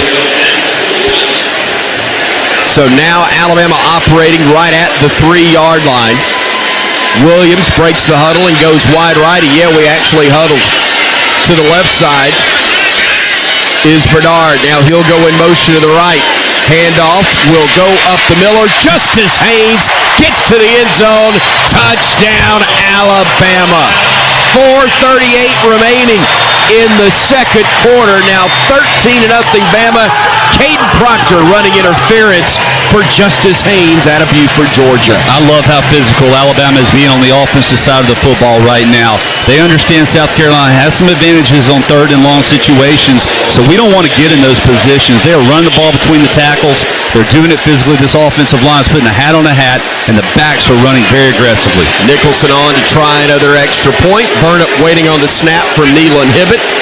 First 2 are good. Third is perfect as well, and Alabama able to cap that scoring drive. 7 plays, 67 yards, 332. That scoring drive brought to you by the Brombergs. Forever Mark Diamond. That scoring drive pleasant to recap as Bama leads it by 2 scores now here in the first half on the Crimson Tide Sports Network from Learfield. Let's go. Let's huddle up and make things happen with the only cards for T-Town. The University of Alabama Regions Visa Debit Card and Prepaid Regions Now Card. They're a win for your wallet and a big roll tide whether you're purchasing stuff for game day or every day. Want to go all in on confidently showing your Tide pride? Order your card now at regions.com/GoBama. Regions, official bank of the SEC. Member FDIC. Terms, conditions, and fees apply. Like a bold cigar on the 3rd Saturday in October, this is Alabama Crimson Tide football from Learfield. Roll Tide fans, this is Roger Huber. Join me and former Alabama linebacker Corey Reamer each Monday night at 6 p.m. for Crimson Tide Rewind, presented by the Alabama Department of Public Health. Live from Baumhower's Victory Grill in Vestavia Hills, we'll rewind the last Bama game, plus take your calls, and look ahead to next Saturday for the Tide and the rest of the SEC. Crimson Tide Rewind, each Monday at 6 p.m. across the Crimson Tide Sports Network. This season, don't let your home comfort fumble. Brown Cooling, Heating, Plumbing, and Electrical is a proud partner of Alabama football and has been delivering the highest standards in home comfort across Birmingham for over 60 years. If you're looking for a great team and elite service from a quality company that cares, you can't miss with Brown in Birmingham. Score big this fall with Brown Cooling, Heating, Plumbing, and Electrical. Visit brownheatingandcooling.com/specials to save on your next service. Roll Tide.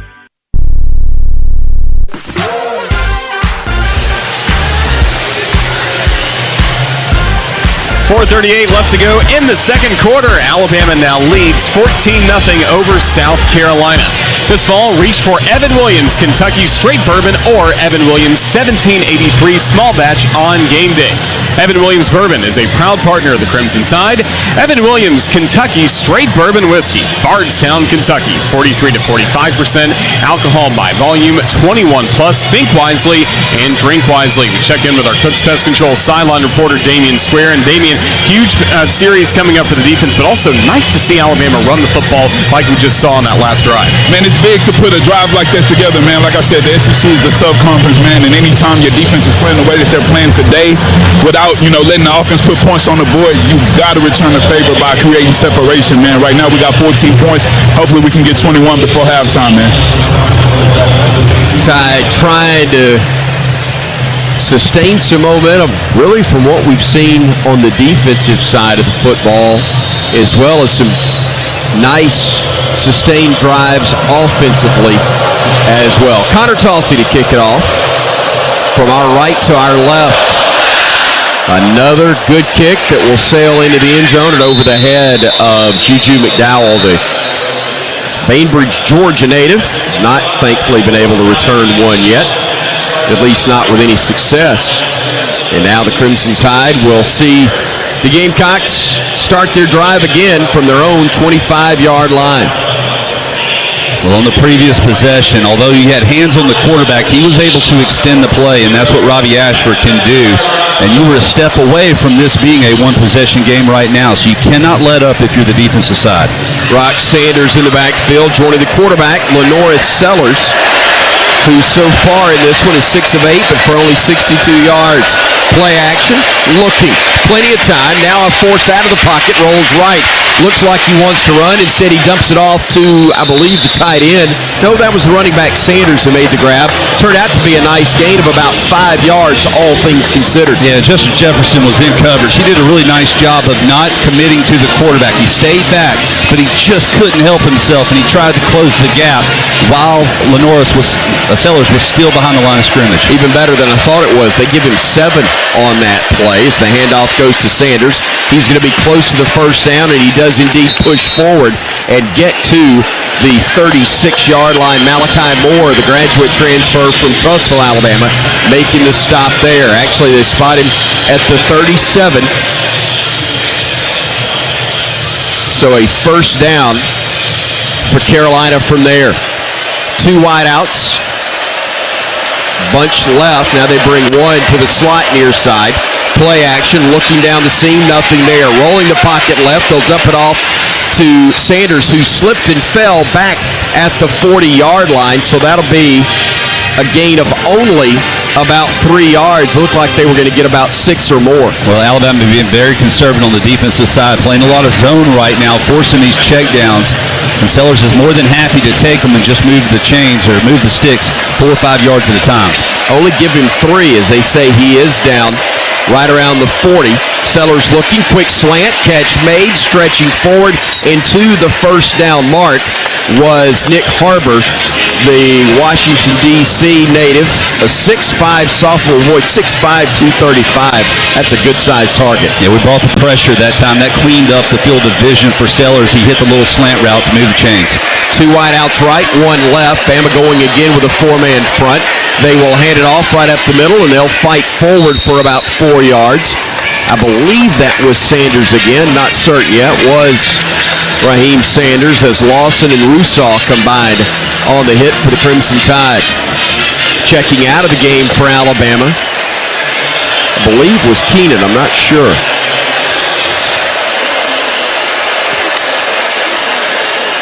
Quarterback keep, right side. Sellers trying to get to the edge, does.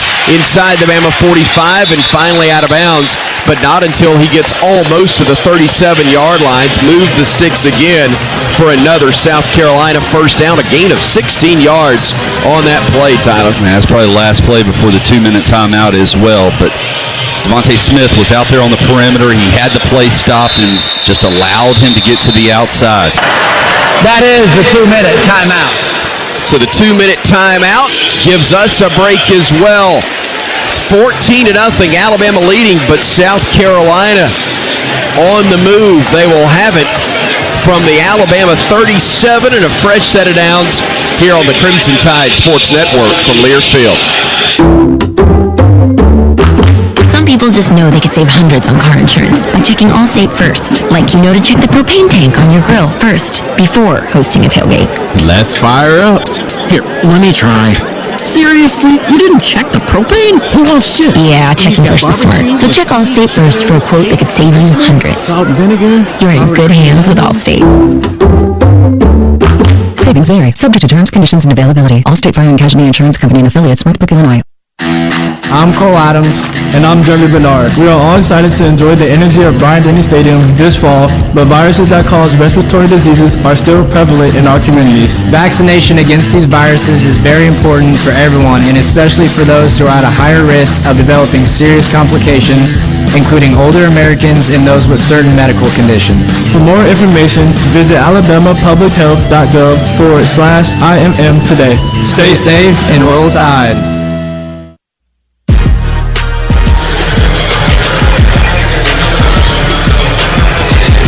2 minutes until halftime in Tuscaloosa. Alabama leads South Carolina by a 14-0 score. Coming up, once those 2 minutes are complete, we will have the Full Moon Barbecue halftime report. Bama fans, after another Alabama victory, drop by and celebrate at Full Moon Barbecue. Now with 16 locations, there's always one near you. It's the best little pork house in Alabama. Again, join us coming up in 2 minutes for the Full Moon Barbecue halftime report. Gamecocks with the football on the Crimson Tide 37-yard line. And as we check in with our Cooks Pest Control sideline reporter, Damen Square. Damen, what can Alabama do to really disrupt the rhythm for USC quarterback lanorris. So far, he's 9 of 11 passing for 80 yards. Well, they got to get him on the ground when they can, man. He had a few times where he kept his eyes down the field too long. Spent about 5 to 7 seconds in the backfield, and anytime your secondary can do that, man, you've got to find a way as a front to get the quarterback on the ground and not let him extend down. So right here, man, we got to find a way to keep these guys out of field goal range and make it a long try, or, hold them to a punt. Well, right now, South Carolina, though, and lanorris is getting rid of the football quickly before that pressure has an opportunity to get him. South Carolina not really trying to push the ball down the field. I think we've only seen 1 or 2 deep throws all day long. Very content hitting the check downs to 5-6 yard routes, trying to move the ball down methodically, mixing in some good runs as well. So tall task here for this Alabama defense, but have to force either a punt and or a field goal opportunity.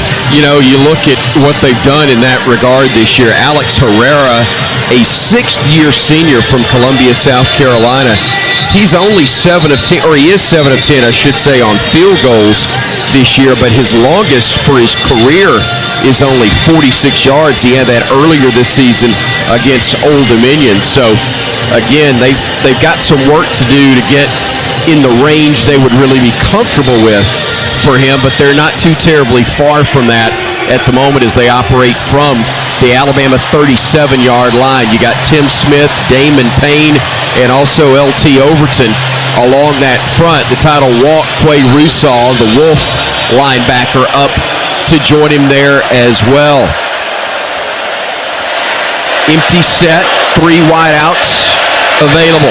Quarterback draw, trying to bounce to the edge, tripped up, stays on his feet, then gets run out of bounds. That is a nice job by Alabama collectively along that defensive side.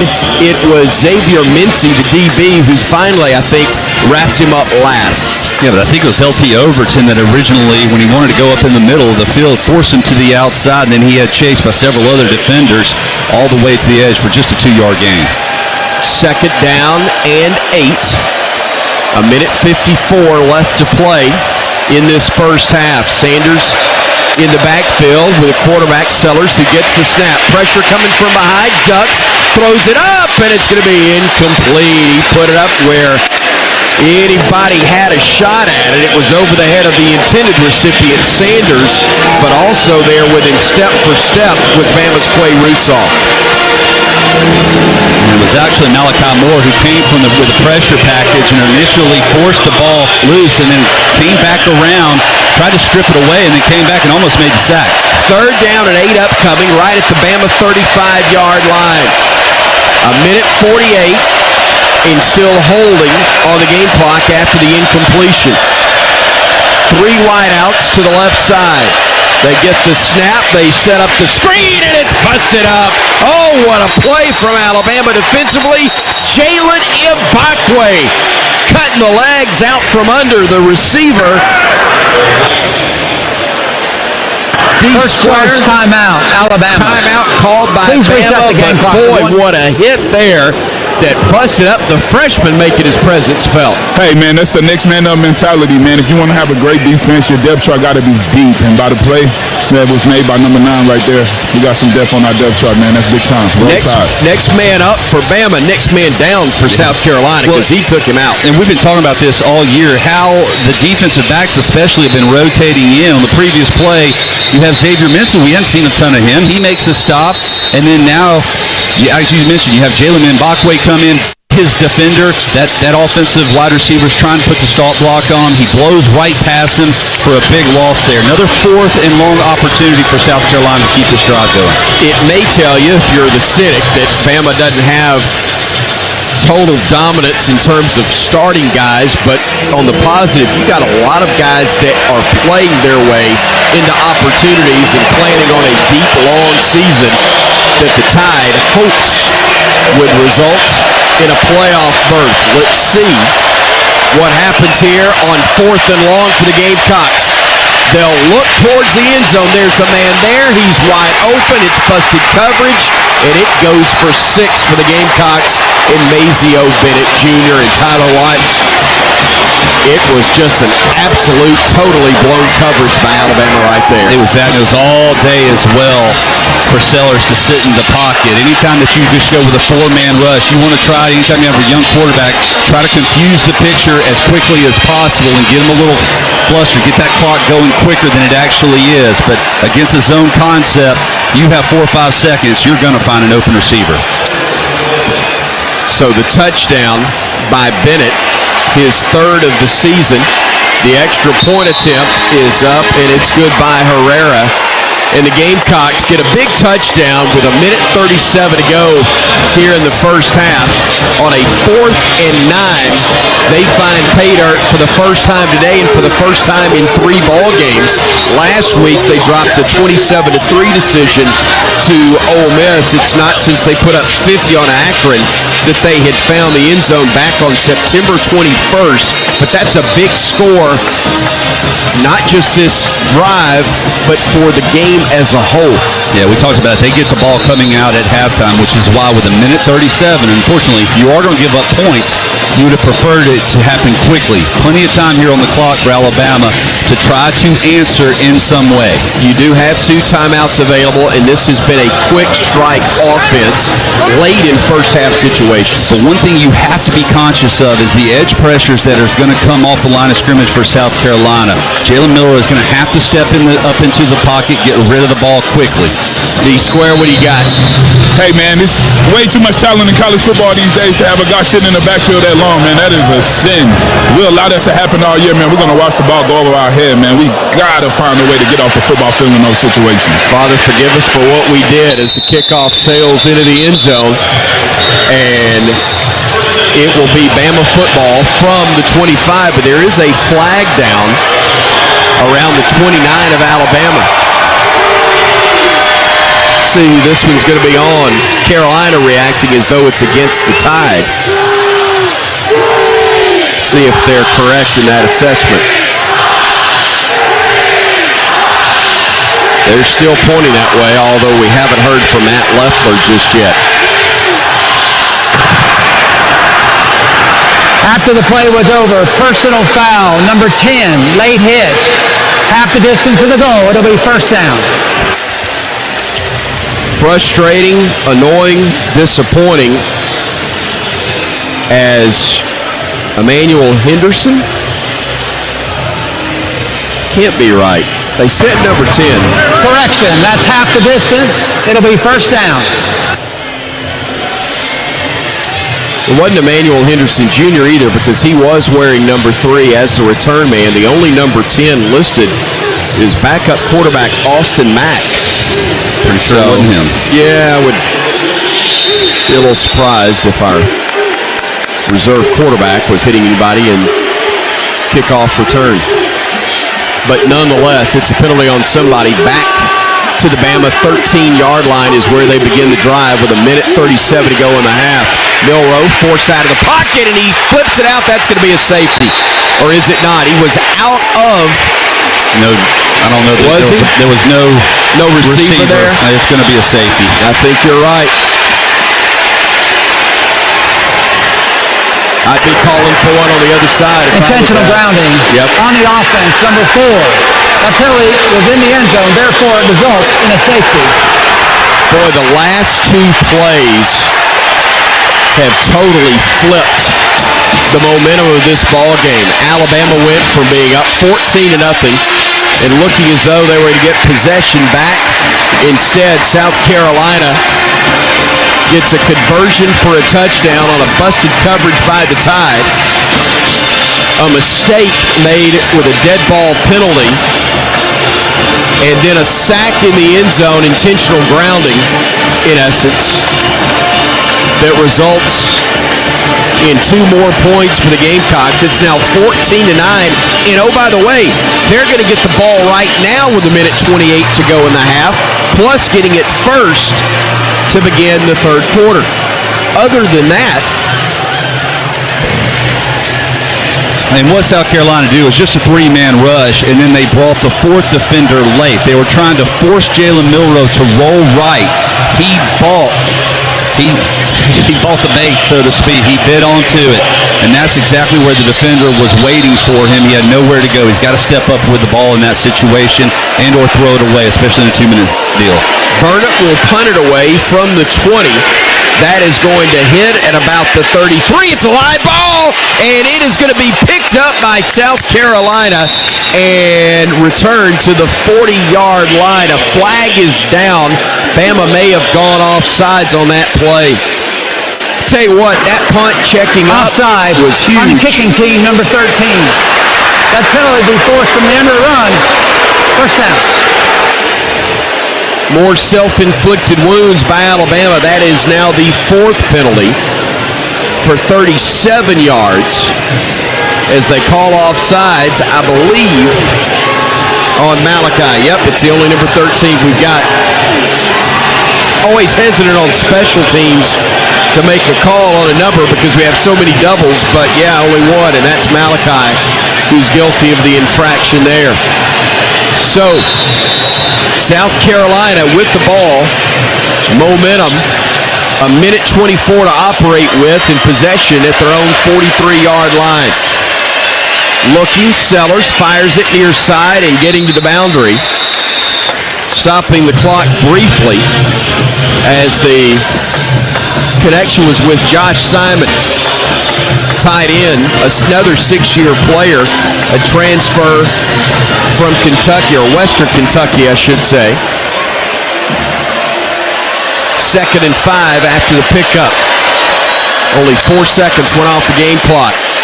Sellers across the middle, catch is made, first down gained to the Bama 45. That's Rock Sanders who made the grab, and they will stop the clock long enough to move the sticks. Justin Jefferson making the hit for Alabama. They're at the Tide's 44-yard line.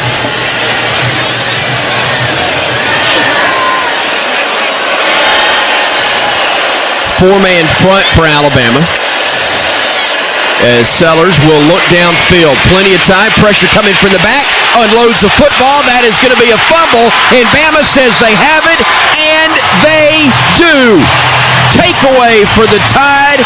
Keanu Coote recovering the fumble after Jihad Campbell knocked it away, and the Crimson Tide will have it. I'm sure they're going to review this, though. Rolling on the field is a fumble recovered by Alabama for a first down. He absolutely was making an attempt to throw the football. The question is, did his arm come forward at all? Here's the thing. I believe it went forward, but not forward down the field. I think he was spun around, maybe threw it backwards. And as he was going forward with his motion, it actually hit his own helmet. Yeah. And if he still had possession with the ball, when it made contact with his helmet, this has got to be a fumble. The previous play is under further review. That review, or this review, I should say, brought to you by today's game sponsor as well, BuildSubmarines.com. At BuildSubmarines.com, we build giants because it takes one to build one. And I was wrong. It was actually Jamarian Latham's helmet that he hit as the ball was coming forward, but I still think that ball was in his hands. Either way, Tyler, I don't think the throw went forward, or I'm not sure how you're going to be able to see that it was. That's just a fumble.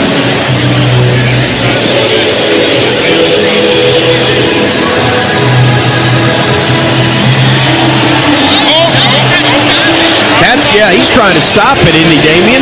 Yeah, that's a fumble. Even if he was throwing the ball forward, he wasn't even facing his goal line.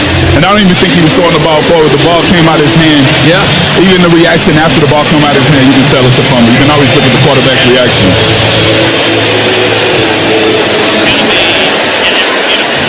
Boy, what a change of events that would be, right? And both offensive coordinators talking about how sloppy the last previous plays were. Still sorting it out.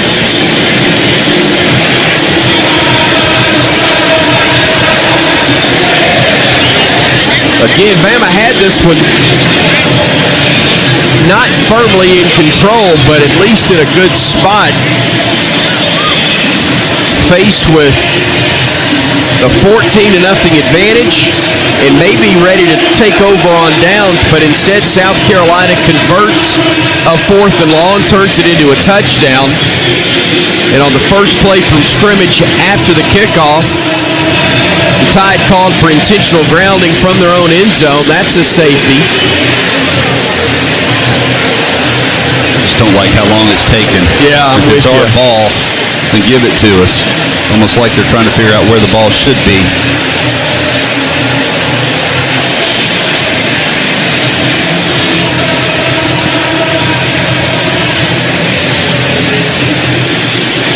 You're right. Normally this much time, this is more of a line of scrimmage situation, which I guess could be a factor either way.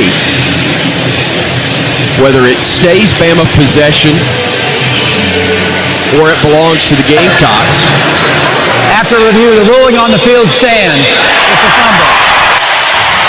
That means we couldn't tell. Not enough to overrule it. They listened to us 5 minutes ago. We had it. We'd be at halftime by now. Absolutely. 48 seconds to go. You got the ball at the 47-yard line. 2 timeouts. Plenty of time to work with. Understand where you are. Understand the pocket is your friend. Stepping towards the line of scrimmage, you will never get in trouble.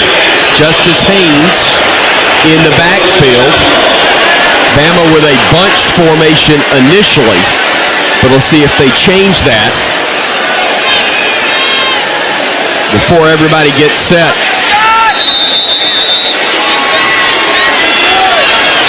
They will send 3 wide right, 2 left. Empty set for Milroe. Gets the snap. Quarterback draw. Nowhere to go, and he is down right at the 44-yard line. Alabama's got to burn a timeout right there. And I think that this is one where Alabama wanted to take a shot. They had Ryan Williams exactly lined up into the slot against Nick Imamora. And that's the look that they want. Unfortunately, though, because of the wide pressures and the twisting that's going on up front, he said, I'm going to eat it versus taking a sack.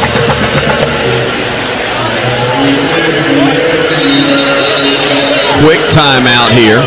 Only the 30-second variety. And so with 1 timeout still in their hip pocket,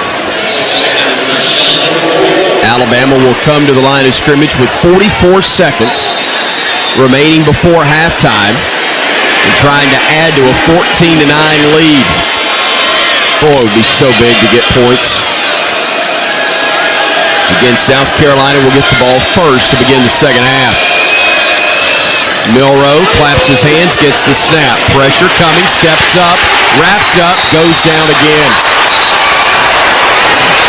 I'll ask an elementary question.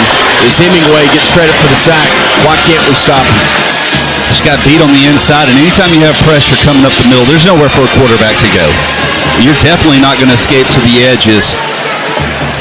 And that was just getting beat. Jaden Roberts just got beat on the inside.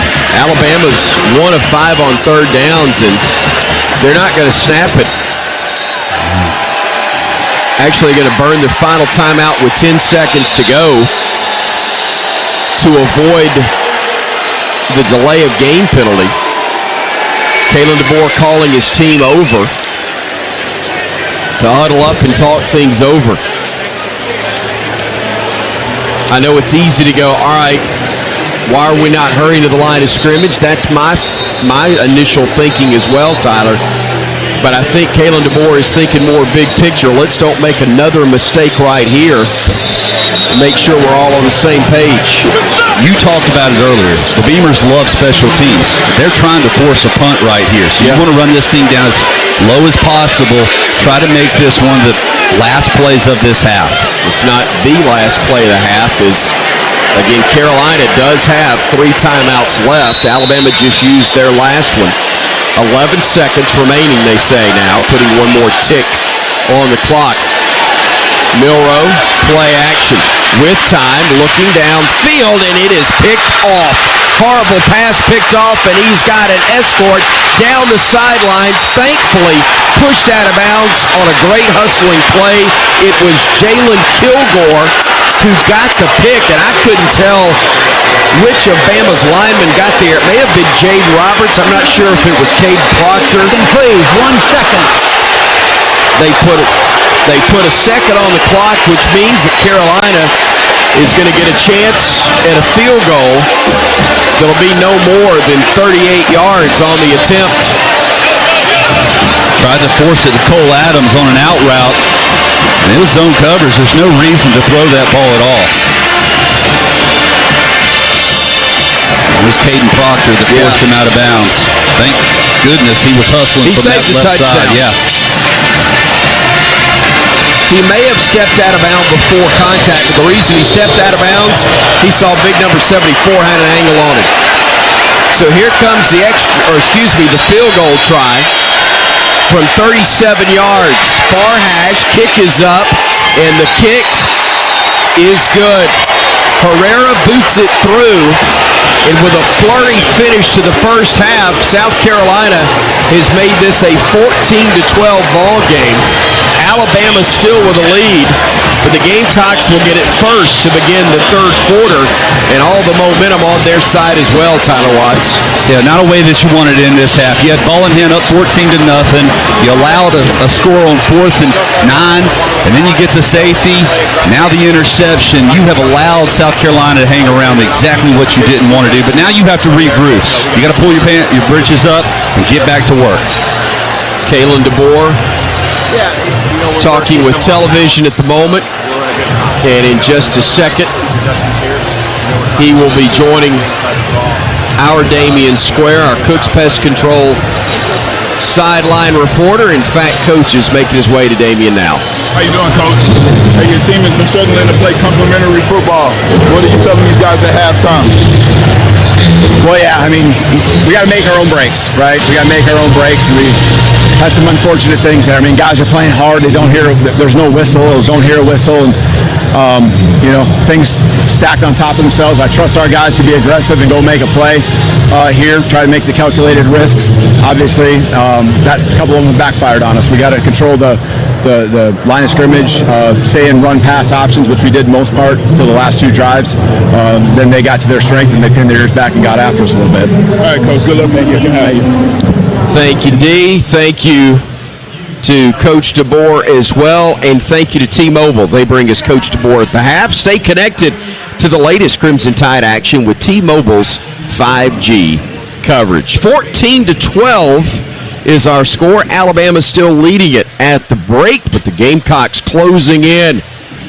All the halftime numbers coming your way in a moment. Stay with us here on the Crimson Tide Sports Network from Learfield. Some days you hit snooze, but not today. Today you have to go on a run to get burgers for the tailgate. You've got to haul something heavy, a cooler stocked with Bud Light. When you've got beer and football, nothing is hard, until the other team scores. Bud Light, easy to drink, easy to enjoy. Enjoy responsibly. 21 plus, copyright 2024, Anheuser-Busch, Bud Light Beer, St. Louis, Missouri. Let's go.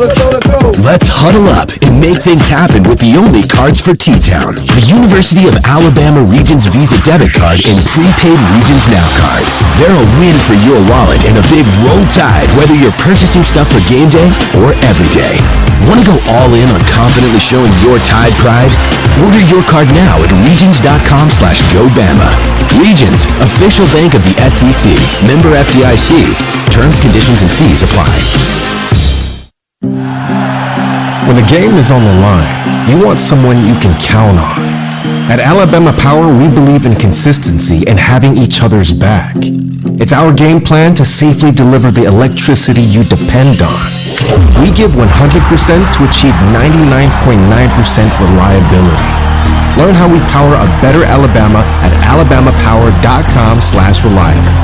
Alabama Power is a proud supporter of the Alabama Crimson Tide.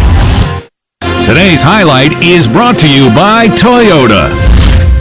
At home or on the road, they're never the underdog. Toyota, let's go places. Lease a new 2024 Toyota RAV4 LE Hybrid for $359 a month for 36 months. Offer valid through November 4th, 2024. Well-qualified lessees with approved credit through Southeast Toyota Finance. $36.58 due at signing. No security deposit with select equipment. $350 disposition fee. Excludes tax, tag registration, title, and dealer fees. See dealer for details. This is the Full Moon Barbecue Halftime Report on the Crimson Tide Sports Network from Learfield. Full Moon Barbecue, the best little porkhouse in Alabama. Alabama football is also brought to you by Coke Zero Sugar. Tackle game day with a great taste of Coke Zero Sugar. Is it the best Coke ever? Try and decide. Golden Flake, the official potato chip of the Alabama Crimson Tide. Cadence Bank, your team, your cadence. Barkley GMC, Barkley Buick GMC, where Barkley makes it easy. Hellman's, the official mayonnaise of Alabama athletics. And by Toyota. Visit your local Toyota dealership today. Toyota, let's go places. At halftime from Saban Field at Bryant-Denny Stadium, Alabama leads South Carolina 14-12. Welcome to the Full Moon Barbecue Halftime Report. I'm Roger Hoover. The game stats and facts are brought to you by Cadence Bank. Your team, your cadence. Crimson Tide with the 2-point edge. Alabama outscored South Carolina 7-0 in the first quarter, but the Gamecocks outscoring the Crimson Tide 12-7 in the second quarter to make it a 2-point game. So far in this ballgame, Jalen Milroe, Alabama quarterback, 8 for 11 passing for 100 yards, no touchdowns. Leading rusher, Justice Haynes, 6 carries for 21 yards and a touchdown. Top receiver to this point, Jeremy Bernard, Ryan Williams, both with 2 catches. Bernard with 42 yards. Williams just 7 yards on his catches. No receiving touchdowns so far in this game. Coming up, we'll have the Domino's Drive for Dough. It's presented by your locally owned and operated Domino's in Tuscaloosa. If Bama scores on the first drive of the second half, Sharon Stinson will win a gift card for the amount of yards in the scoring drive. Enter to win on RolledTime.com's contest page to be the next Domino's Drive for Dough winner. In football, there's always a winner and a loser, but when it comes to Great Southern Barbecue, there's only one winner. Full Moon Barbecue, voted one of America's top 10 barbecue joints, and now with 16 locations to serve you. You're listening to the Full Moon Barbecue Halftime Report. Up next, Brian Houseworth back at our studios will provide an Alabama Power scoreboard update. Once again, the score in Tuscaloosa at halftime. Alabama 14, South Carolina 12. This is the Crimson Tide Sports Network from Learfield. This is Coke Zero Sugar. Could I be the best Coke ever? Listen closely. Hear those bubbles? That mouth-watering waterfall? Delicious. Ice cold. And zero sugar. Is Coke Zero Sugar the best Coke ever? Try and decide. Hi, this is Coach DeBoer. Tackle game day with the great taste of Coke Zero Sugar. Is it the best Coke ever? Try and decide. Roll Tide.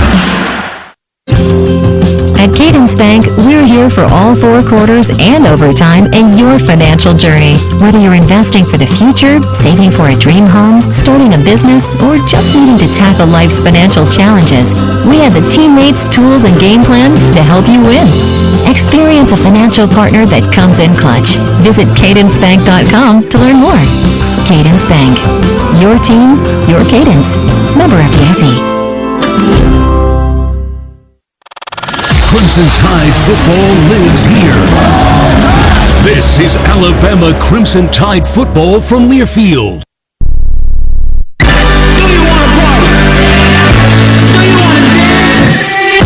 Your moment has arrived. It's time to share the normal day-to-day version of yourself and let your most fabulous self loose. Make your way to Wind Creek, Wetumpka, because whatever your idea of fabulous is, this is where you'll find it. Wind Creek, Wetumpka. It's your kind of fabulous. Gambling problem? Call 1-800-GAMBLER. If you hear the words, "you have cancer," know you're not alone. At DCH's Lewis and Fay Manderson Cancer Center, we provide cancer care close to home with comprehensive services in a friendly, relaxed atmosphere. West Alabamians diagnosed with cancer have access to our state-of-the-art facility, highly skilled staff, and the most advanced equipment available. And if needed, our inpatient cancer care unit is right next door at DCH Regional Medical Center. Learn more at dchsystem.com/cancer.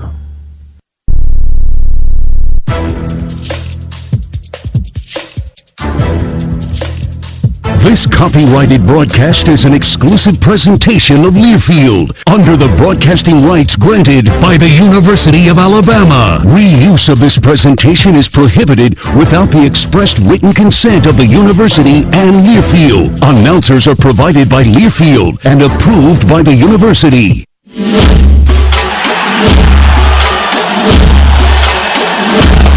Live from the Learfield Network Studios, this is the College Scoreboard.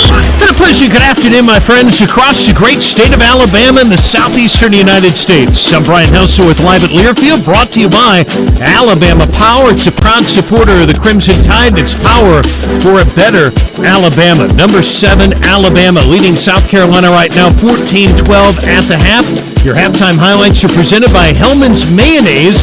Hey, Tide fans, score a taste touchdown your next tailgate with Hellman's, official mayonnaise of Alabama Athletics. It has been really a defensive struggle in this game. Justice Haynes has about 28 yards on the ground, the running back for Alabama, but a crucial touchdown. To the left side is Bernard. Now he'll go in motion to the right. Handoff will go up the middle. Justice Haynes gets to the end zone. Touchdown, Alabama. 4:38 remaining in the second quarter. Now 13-0 Bama.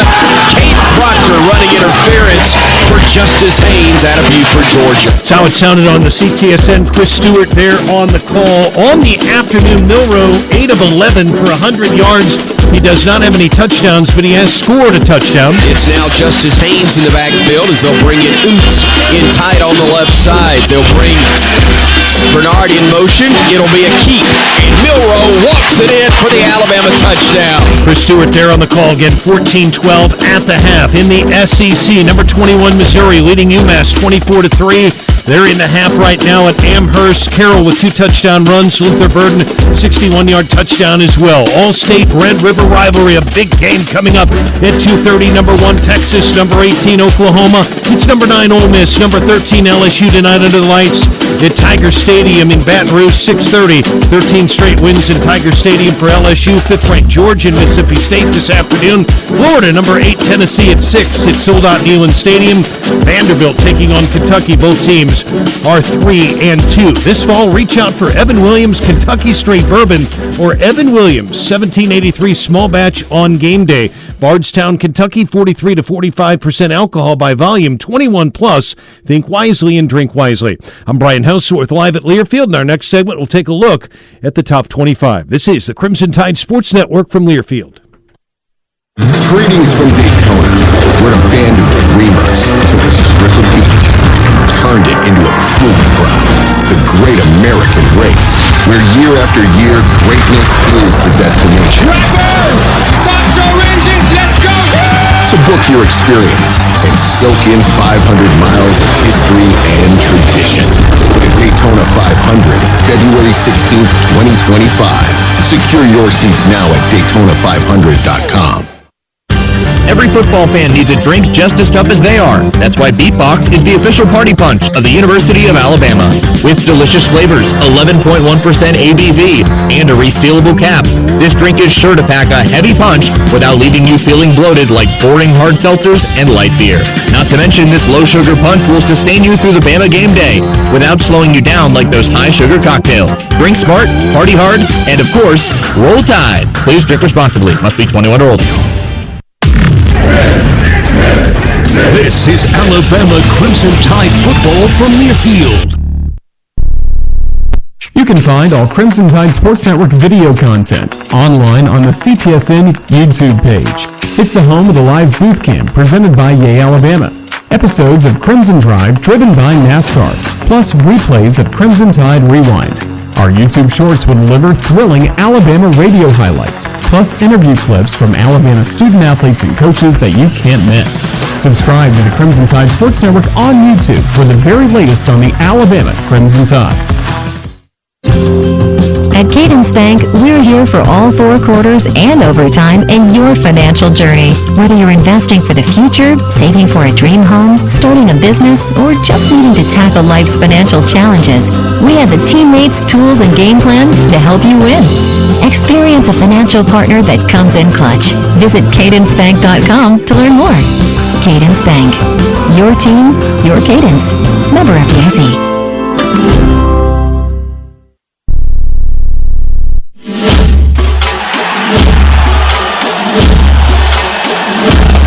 Live from the Learfield Network Studios, this is the College Scoreboard. Time for your Alabama Power Scoreboard update with the latest scores from the top 25. I'm Brian Houseworth, brought to you by Alabama Power. It's power for better. Alabama, 10th-ranked Clemson leading Wake Forest 28-14, 3 seconds to play in the second quarter. In the first half, Phil Maffa, the outstanding running back, 14 carries, 91 yards, 2 scores. And Klubnik hands it off. Maffa, left side, touchdown. And Peter Woods just buried his guy. You gotta earn this. Ain't no way. That's 4 down territory. Peter Woods is juiced up. He's still talking to the guy. Don Munston, Reggie Merriweather there on the call. 16th ranked Utah falls to Arizona State 27-19 last night. They pick off Cam Rising 3 times. Big game today. Number 2 Ohio State. Number 3 Oregon Autzen Stadium. Buckeyes and Ducks are both 5-0. Number 23 Illinois and Purdue will battle for the Cannon Trophy. That'll be a 2:30 kick. Number 4 Penn State and USC haven't played since the 2017 Rose Bowl. They'll play today at 2:30 at the Coliseum. Stanford, number 11 Notre Dame today, and Cal and number 22 Pitt. First meeting since 1966. I'm Brian Houseworth live at Learfield. Coming up next, your second half kickoff. Chris, Tyler Watts, Roger Hoover, Damen Square right after this. This is the Crimson Tide Sports Network from Learfield. For over 6 decades, Golden Flake has been right there with you. This year, we're offering you a chance to win tickets to the Iron Bowl. Visit goldenflakesweepstakes.com and enter before November 20th. Grab a bag of simple Southern goodness and let's make this Iron Bowl unforgettable with Golden Flake. No purchase necessary. Legal residents of the 50 United States, 18 and older. Void where prohibited. Ends November 20th, 2024. See official rules for details. Sponsor It's Quality Foods, LLC.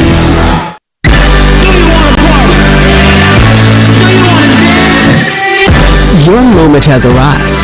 It's time to share the normal day-to-day version of yourself and let your most fabulous self loose. Make your way to Wind Creek Atmore, because whatever your idea of fabulous is, this is where you'll find it.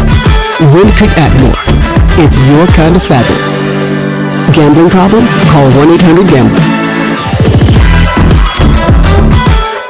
The Ford F-150 Highlight Show is coming at you. Let's talk about the most connected and smartest F-150 ever. Available head-up display, lots of integrated tech, and a standard large 12-inch touchscreen. Literally a truckload of technology designed to help you get things done in the smartest way possible. With the power and performance you'd expect from a built Ford Tough F-150. For the latest offers and the best-selling pickup in Alabama, see your local Ford dealer today. Based on S&P Global Mobility Total U.S. New Vehicle Registration for the standard full-size pickup segment calendar year-to-date April 2024.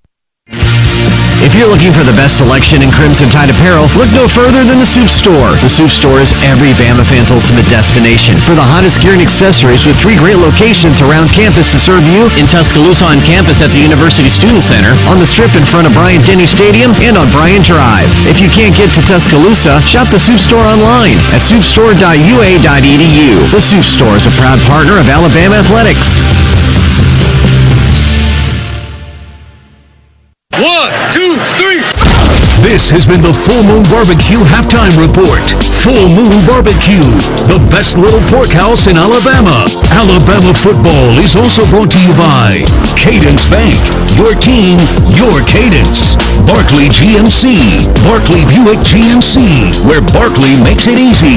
Hellman's, the official mayonnaise of Alabama athletics. And by Toyota. Visit your local Toyota dealership today. Toyota, let's go places. Now let's go back to the stadium for the call of the second half. Getting ready to start the third quarter. It's Alabama 14 and South Carolina 12. The Gamecocks with an interception that set up a field goal with just 1 second left in the second quarter to make it a 2-point game.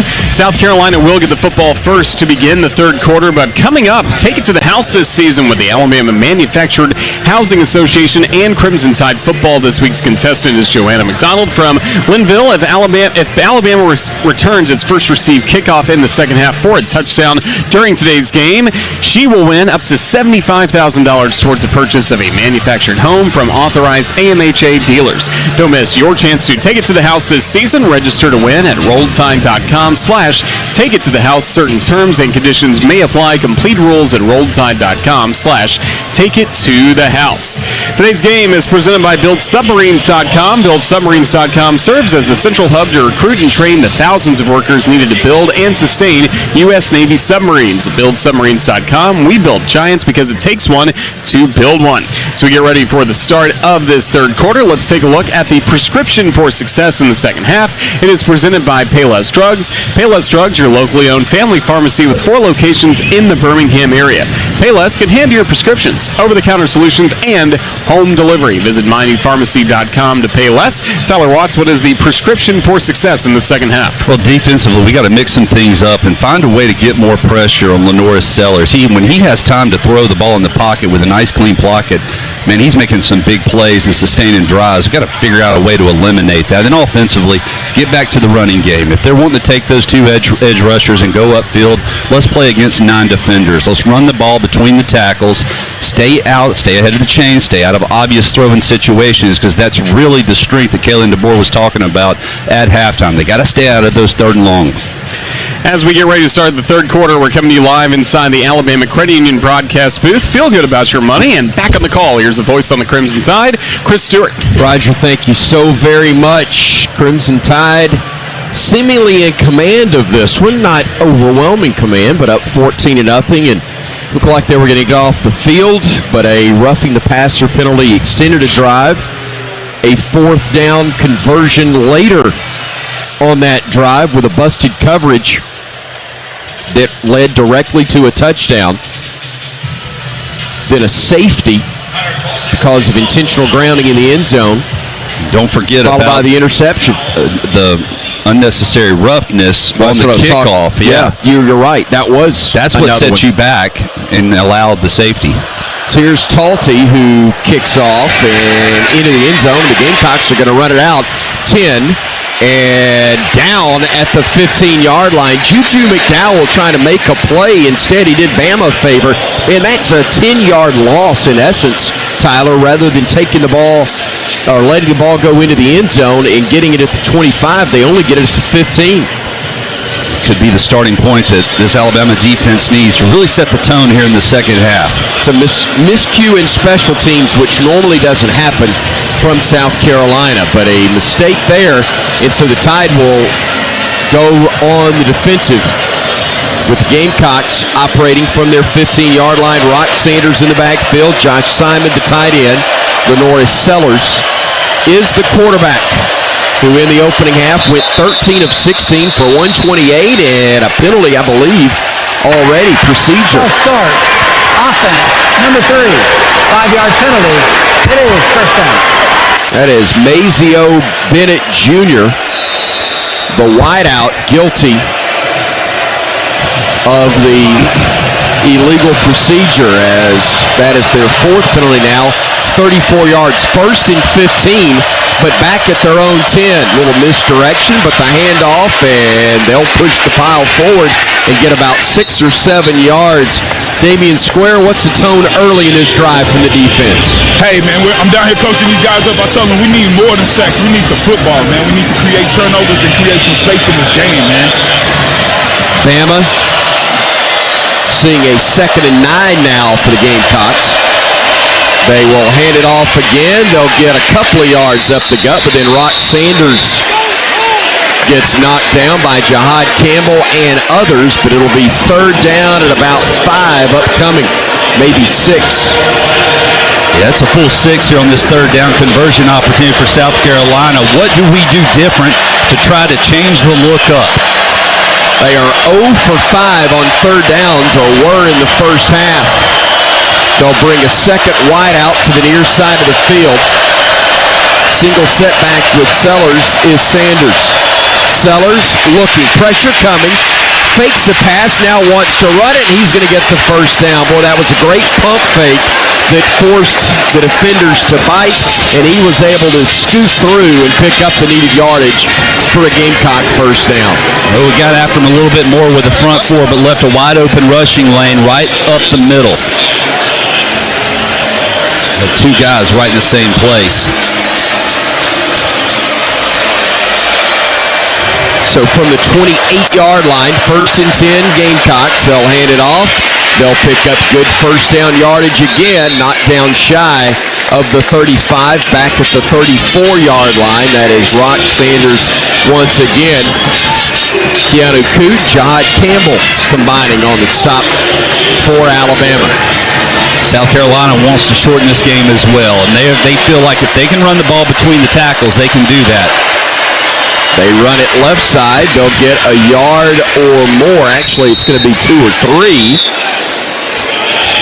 As that one is going to bring up third and about a yard. Quay Russaw on the stop for Alabama. With the line of scrimmage now, the Gamecock 37. They need the 38 to extend this drive.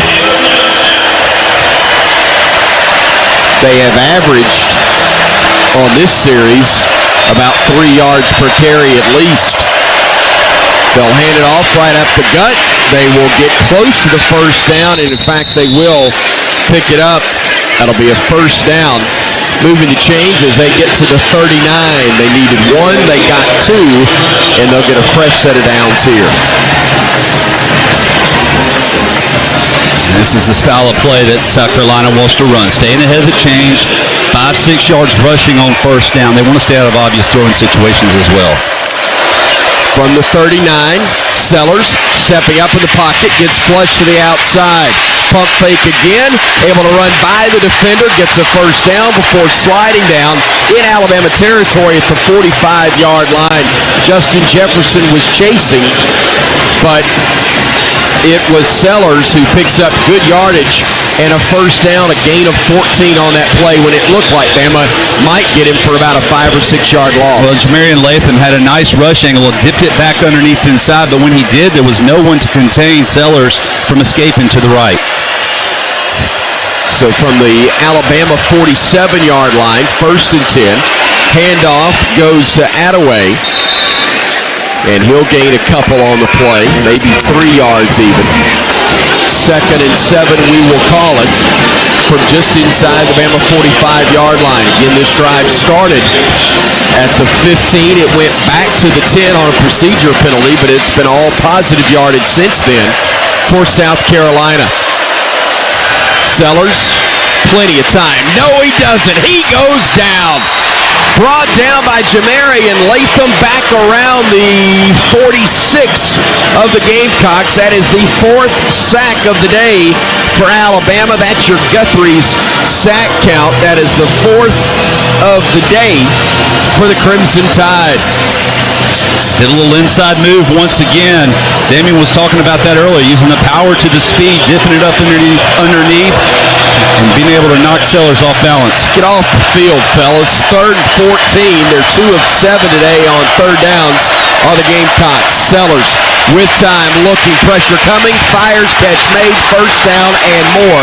Big hit leveled right at the 30, but Mazeo Bennett Jr.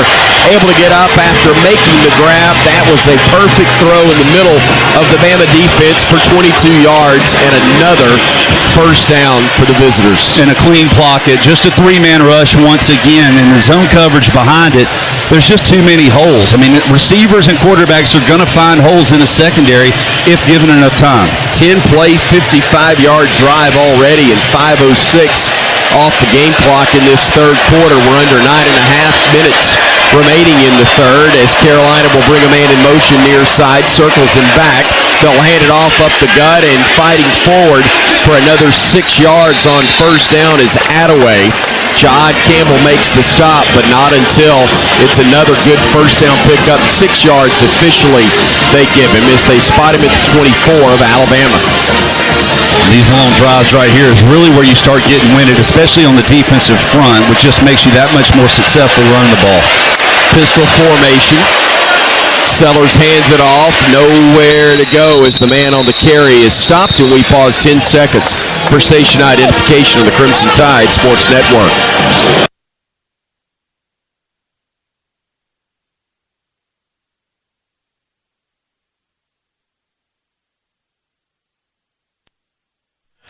Third and 2 Gamecocks at the Alabama 22-yard line, just outside the red zone, as they've converted on 3 third downs on this drive. They're only 3 third down conversions of the day. They were 0 for 5 in the first 30 minutes.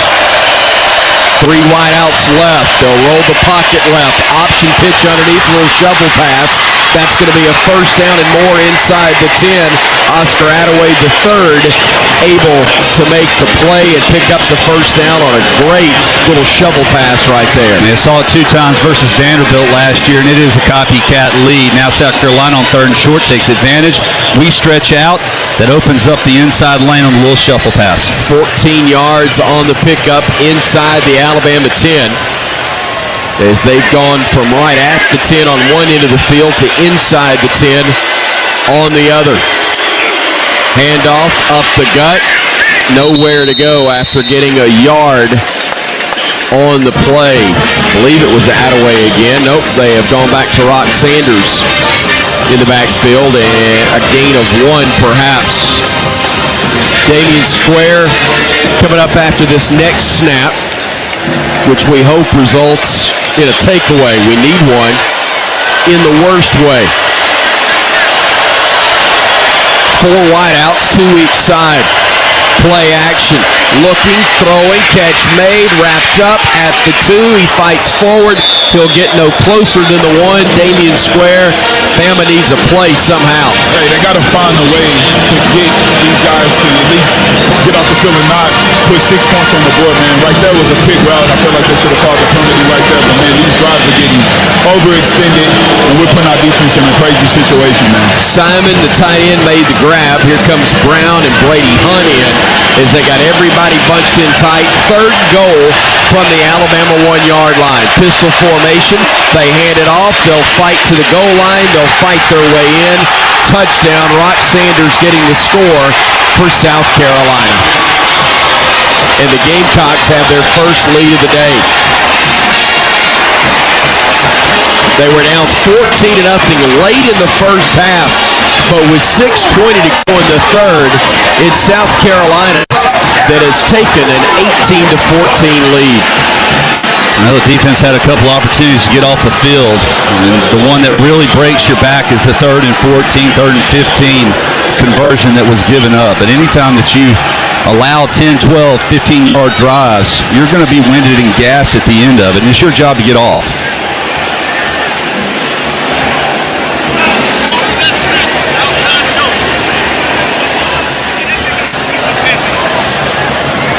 Herrera on to try the extra point to make this a 5-point lead.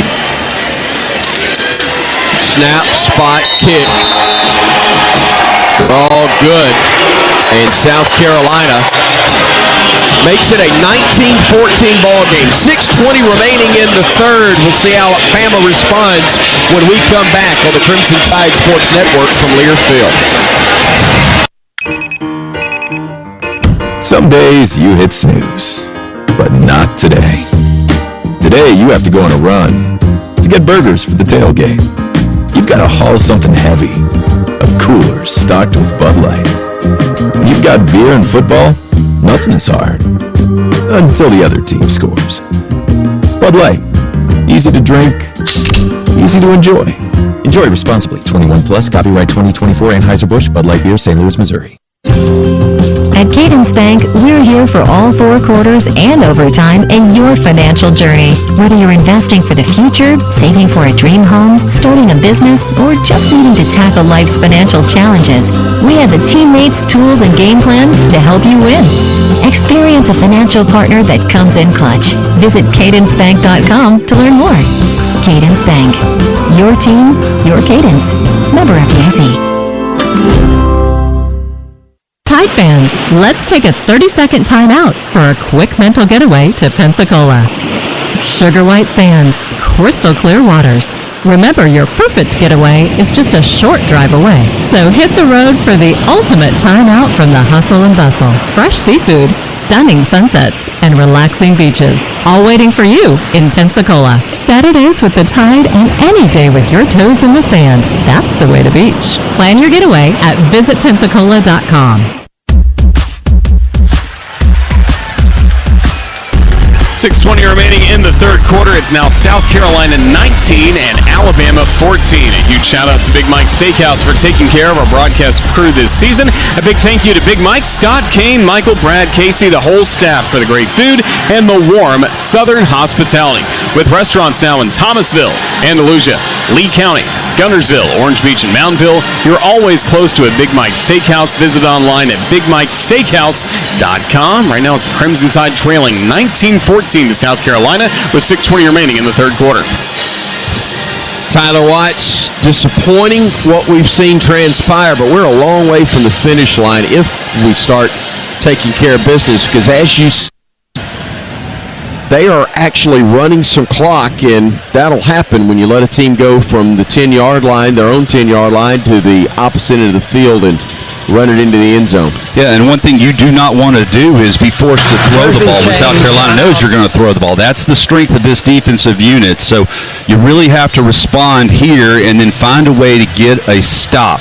And this is going to be very crucial for Alabama not to be playing from behind in the fourth quarter. 16 plays, 85 yards, and 8.5 minutes off that game clock. That is indeed frustrating to see, as Emmanuel Henderson Jr. is the deep man for Alabama. Also Cole Adams back there to the near side. Kickoff coming from Kroger, and it will be fielded by Henderson a yard deep in the end zone. Brings it out to the 10, to the 15, and gets rattled at the 20-yard line. Ball's on the deck, but Bama falls on it. Thankfully, right at the 20-yard line mark. And that's 2 weeks in a row Emmanuel Henderson has put the ball on the ground on kickoff returns. He's got to do a better job of securing it. And once again, you're always talking about it, take the touchback. It puts it out to 25. Alabama has to start at the 20. So let's see how the Tide can respond with the veteran quarterback in Jalen Milroe, fourth-year junior out of Katy, Texas. Jam Miller in the backfield with him. He's a junior from Tyler, Texas. Milroe looking, firing, pass caught.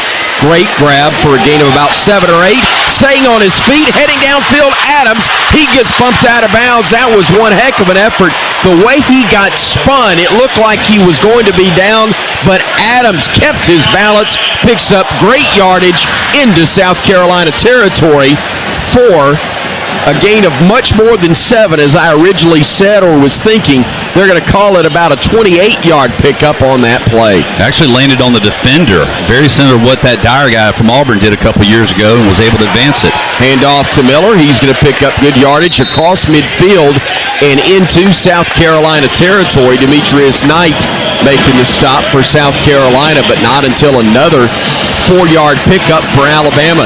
Keep running the football. Don't feel pressure even though you're down right now if you're the Alabama offense. Not with this much time to go. C.J. Dupree and Ryan Williams go wide right. Now Dupree shifts over to the left side of the formation, joining 2 others. Handoff goes to Miller, and Jam will spin through and gain a couple. It'll be 3rd down and 4 upcoming as Debo Williams made the stop for the visitors.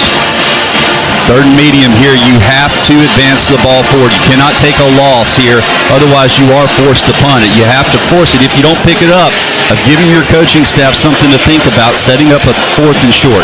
Bama 1 of 5 on third downs. Let's see if they can have better fortunes on third down in the second half, as South Carolina did on their first drive this half. Bama's got the tight end to the left side in Dupree. 3 wideouts total. Milroe looking, firing, slant, catch made.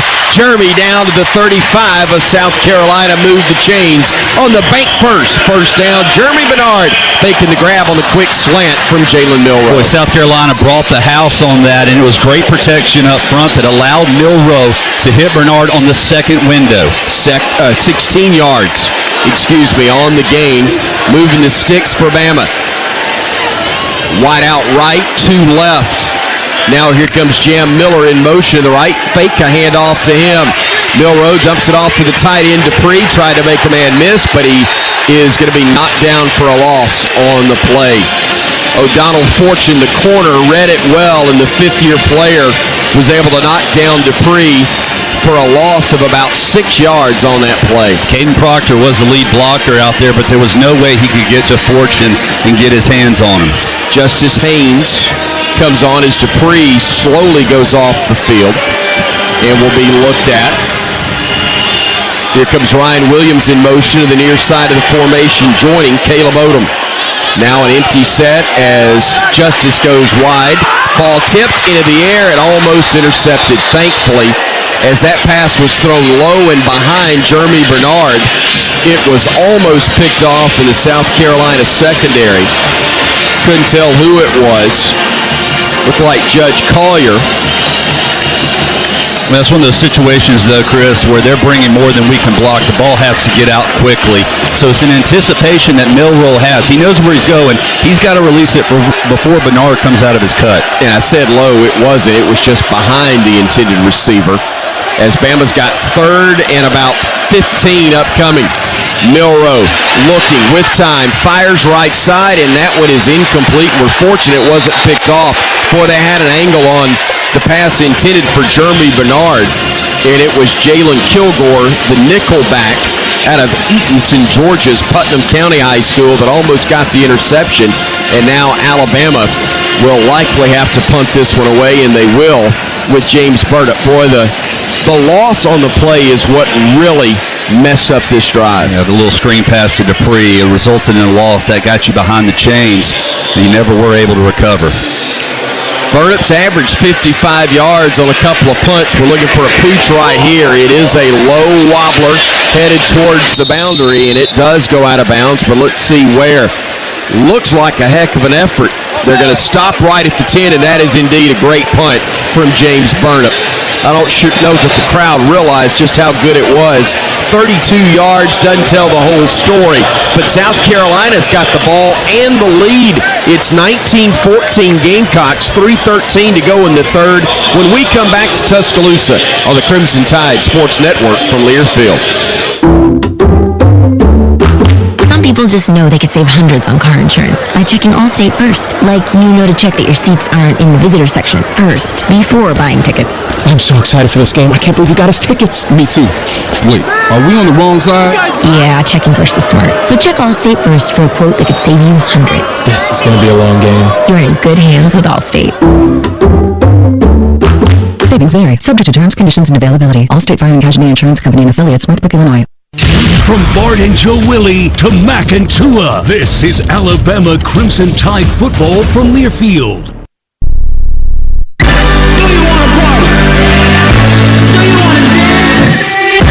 Your moment has arrived. It's time to shed the normal day-to-day version of yourself and let your most fabulous self loose. Make your way to Wind Creek, Wetumpka, because whatever your idea of fabulous is, this is where you'll find it. Wind Creek, Wetumpka.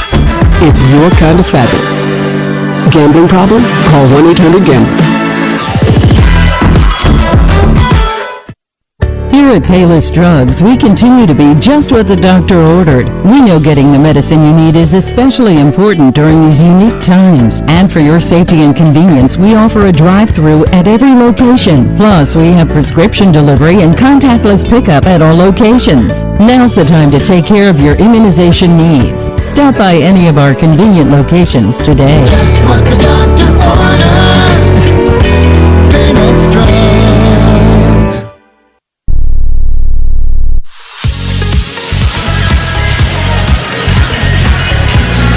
3:13 left to go in the third quarter. South Carolina 19, Alabama 14. Our radio affiliate of the game is 1530 AM in Spartanburg, South Carolina. Follow the Crimson Tide Sports Network on Facebook. Tell us where you're listening from for a chance to win 2 free meals from Jack's. Thank you to 1530 AM in Spartanburg, South Carolina for carrying Alabama football this season. Our Cooks Pest Control sideline reporter is Damen Square, brought to you by Cooks Pest Control, the South's most trusted name in pest control and a proud sponsor of Alabama football. Damien, what adjustments have to be made right now for this Alabama defense? Hey, I just got an injury report on CJ. It's a lower body injury, questionable to return. But hey, man, we got to find a way to get a groove here. We kind of behind the chains a little bit. It's 19-14, man. The defense got to come out here and find a way to get a stop, man, and bring some excitement to the sideline. Yeah, so winning on first down is so critical. But even then, you can't let your foot up. I think this is an offense that you have to consistently attack. Try to create havoc and pressures on them and force them to make a mistake. Turnover would be huge. Boy, it would be. This is the second drive in a row that South Carolina has started on their own 10-yard line. Alabama trying to make sure this drive doesn't end as successfully as the last one did. They'll hand it off. They'll gain about 3, maybe spinning forward for more. Nope, they're going to say only a 2-yard pickup. Rock Sanders wrapped up by Jihad Campbell. As the Tide gets a stop there. You got Tim Keenan, Tim Smith in the middle of that defensive front. Jamarian Latham walking up on one edge, Quay Russaw on the other. They'll go with a quarterback keep. They'll try to bounce it, and they'll squirt through to the 15-yard line. Deontay Lawson had him. No gain or maybe a loss, but a heck of a play on the part of Sellers just to fight forward for 3 yards. Yeah, Deontay went a little too high, and he was able to squirt up underneath it, set up another pivotal third down. A big one indeed. 5 of 10 on third downs, and all 5 of those in the second half. They were 5 of 5 on third down on the last drive alone. Here comes play action, quick out, hit made after the catch was made as well, but that's going to be shy of the first down mark. Josh Simon made the catch, and it was Deontay Lawson who applied the hit. That's good to see right there. Lawson, understanding where the ball is going and reacting quickly, was able to meet Simon as he was hauling in the catch for basically no gain. Maybe a yard or 2, but well short of the first down marker. Kroger on to punt as Cole Adams is deep for Alabama. The left-footed high spiral will be fair caught or called for. There's contact there, but it was from a teammate. And what a play on the part of Adams. And I couldn't tell if Jaleel Hurley got hit into the return man or he just ran into him. But a great play on the part of Adams to salvage the fair catch. And Bama will start off great field position, looking to regain the lead. 1st and 10 from their own 45-yard line. 1:27 on the third quarter game clock when we come back. It's 19-14 Gamecocks at the moment on the Crimson Tide Sports Network from Learfield. At Red Diamond, we know that there's simply nothing better than the perfect sip of fresh brewed iced tea. And we've been working hard to make sure choosing Red Diamond is always easy, with only simple ingredients: water, tea leaves, and pure cane sugar, or no sugar. We make sure our tea tastes like, well, tea. Stop by your local cooler and pick up a gallon for a perfect sip today. Red Diamond. Perfect's not easy. Roll Tide. This is Alabama Crimson Tide football from Learfield. Let's huddle up and make things happen with the only cards for T-Town. The University of Alabama Regions Visa Debit Card and Prepaid Regions Now Card. They're a win for your wallet and a big roll tide whether you're purchasing stuff for game day or every day. Want to go all in on confidently showing your Tide pride? Order your card now at regions.com/GoBama. Regions, official bank of the SEC. Member FDIC. Terms, conditions, and fees apply. Tide fans, are you ready for game day in Tuscaloosa? Don't miss the ultimate pregame experience this season at Vector Security Champions Lane, opening 4 hours before each home game. This fan fest has everything you need to get pumped for kickoff. Located next to the Walk of Champions, you'll enjoy live music, player autographs, the best food trucks from all over Alabama, and ice-cold beer in our Legends Lounge beer garden, where there's never a cover charge. Check out championslane.com each week for the latest updates. Roll Tide!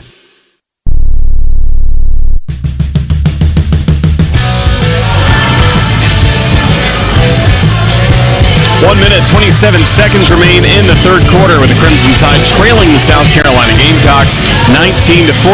Today's game is presented by BuildSubmarines.com. BuildSubmarines.com serves as the central hub to recruit and train that thousands of workers needed to build and sustain U.S. Navy submarines. At BuildSubmarines.com, we build giants because it takes one to build one.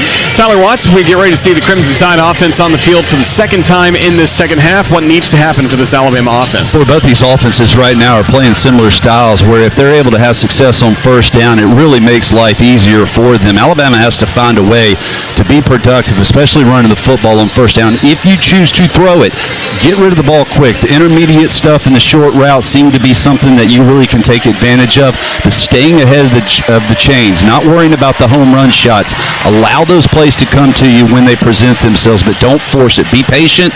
Let's work on getting first downs and let these drives take care of themselves. Time to learn a lot about this squad right here as Alabama's down 19-14. Again, a minute 27 to go in the third.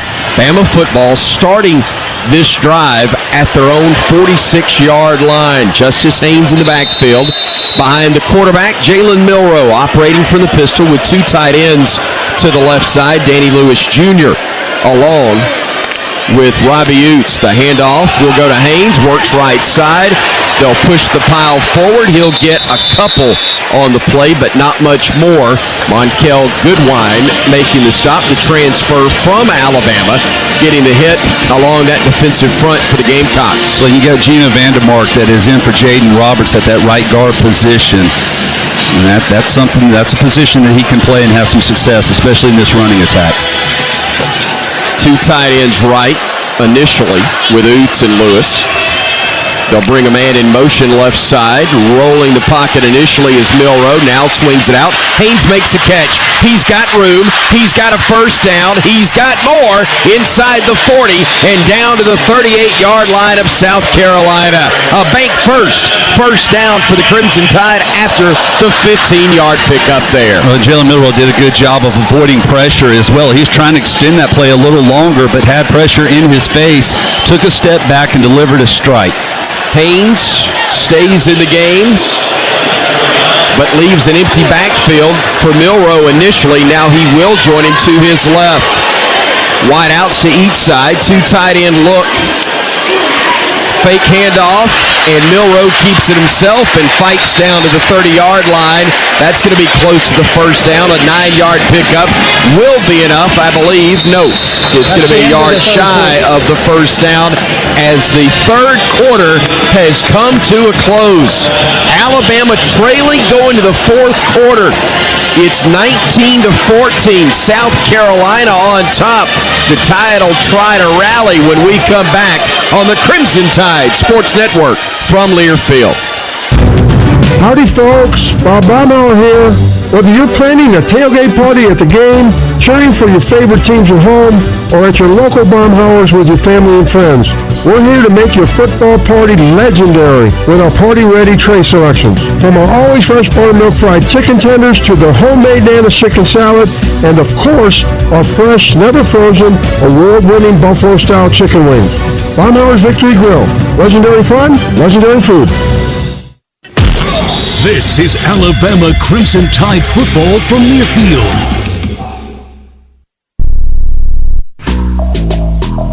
The Alabama Insider Podcast is the official podcast of Crimson Tide Athletics. Catch full episodes of Hey Coach and the Kalen DeBoer Show, Crimson Tide Rewind, Crimson Tide Today Daily Reports, plus full interviews from Crimson Tribe driven by NASCAR. Download and subscribe to the Alabama Insider Podcast on Spotify, Apple Music, Amazon Music, and all podcast platforms. Roll Tide with the Alabama Insider Podcast.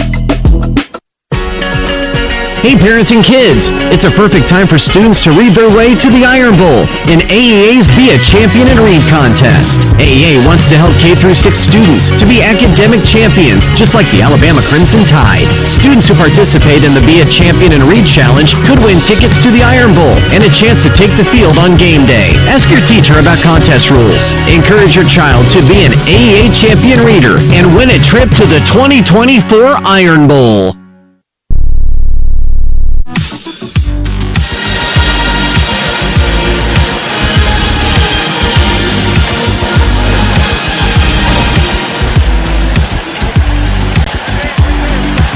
Third quarter recap is presented by Knox Pest Control. With over 80 years of experience, Knox Pest Control has been serving the communities of Alabama, Georgia, Mississippi, and North Florida, offering pest control, wildlife control, and lawn care. Call 877-KNOX-PEST or visit knoxpest.com.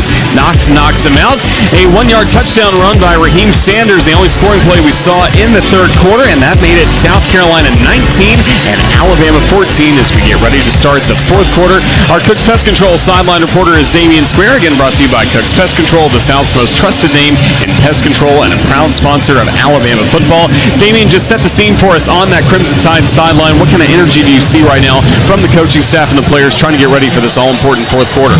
Hey, it's the fourth quarter, man. They are in a little state of confusion. You know, I know they didn't expect for this game to go this way, man. But, hey, it's a great opportunity to play Alabama style of football here in the fourth quarter, figure out how to get on the board here and get a lead and keep a lead, man. Big drive, Tyler Watts, and a 2nd and 1. Is this one of those free play opportunities to take a shot from the end zone? This is a go right at them and try to get the first down. I don't think you're trying to be cute here. What you cannot afford is setting up a 3rd and long situation on a negative play. Justice Haynes is in the backfield at the moment behind Milroe, with 2 receivers stacked wide left, tight end stacked to the right side of the formation.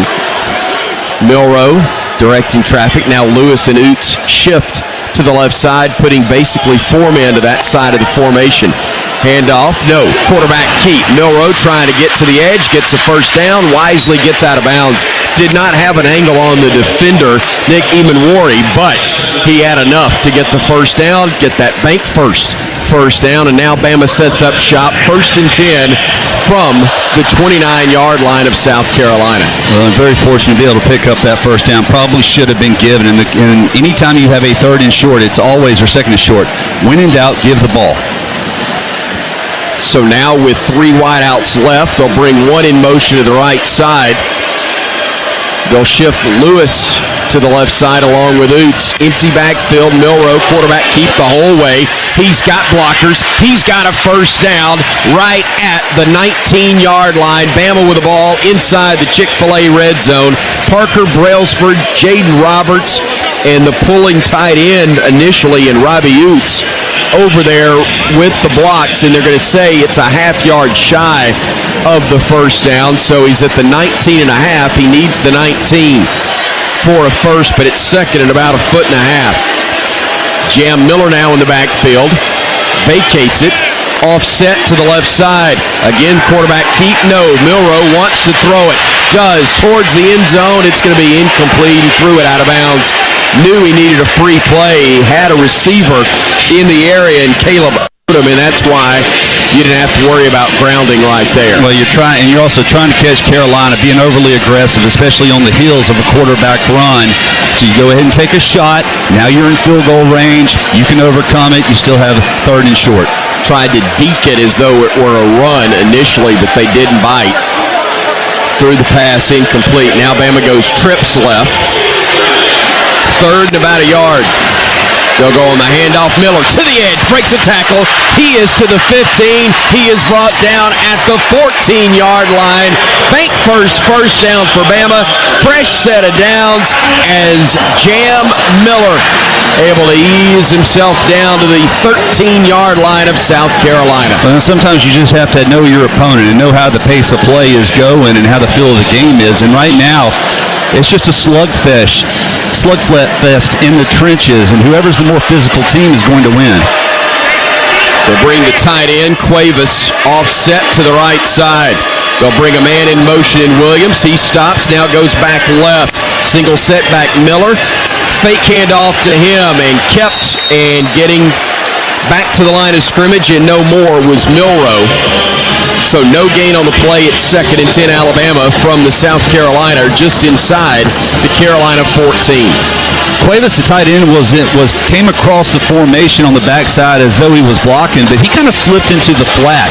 And I'm not sure if that's an option that Jalen Milroe has off the read to then dump it into the flat to Cuevas. But if so, he needs to get his heads up. Bama 2nd and 10, trailing 19-14 with 12 and a half minutes to go in the fourth quarter. Milroe looking, pressure coming, floats one, end zone, Bernard there, no, it is picked off. He kept it too long in the air, it was picked off and out the back of the end zone for a touchback.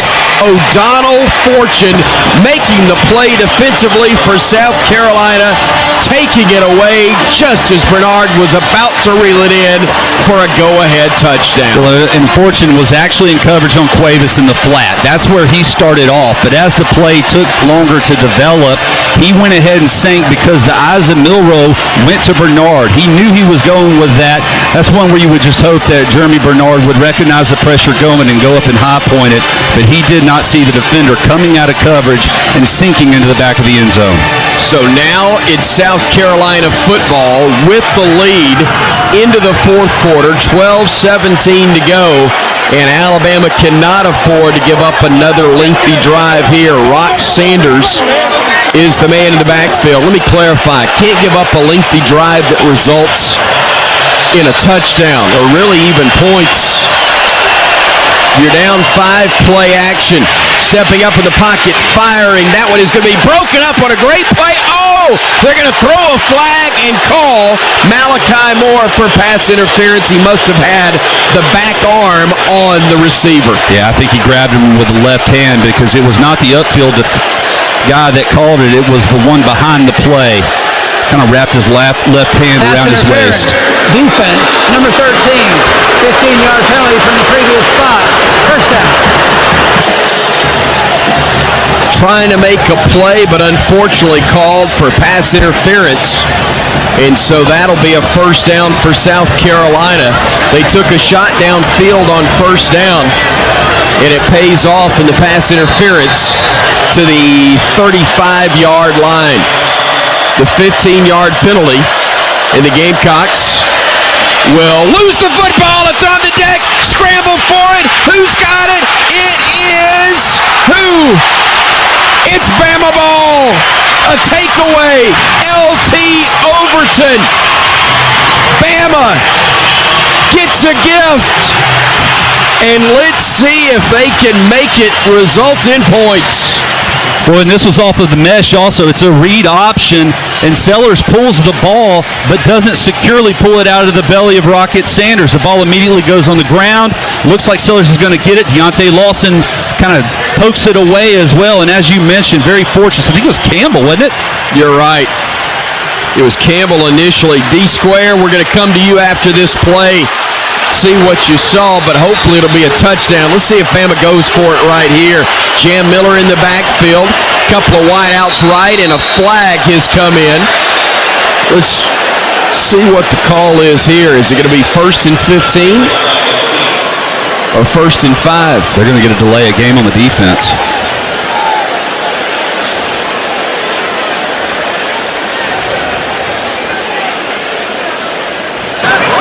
Delay game. Defense, number 93. Using the clap signal to draw the offense into a false start. 5 yards, first down. All right, so Damon, they tried to draw us off, but what were you seeing before that? The defensive line was trying to mimic the snap count, like you said, trying to draw the offsides of the O-line. Can't do that. Delay of game. He heated that, man. Now we got to find a way to get in the end zone. 1st and 5.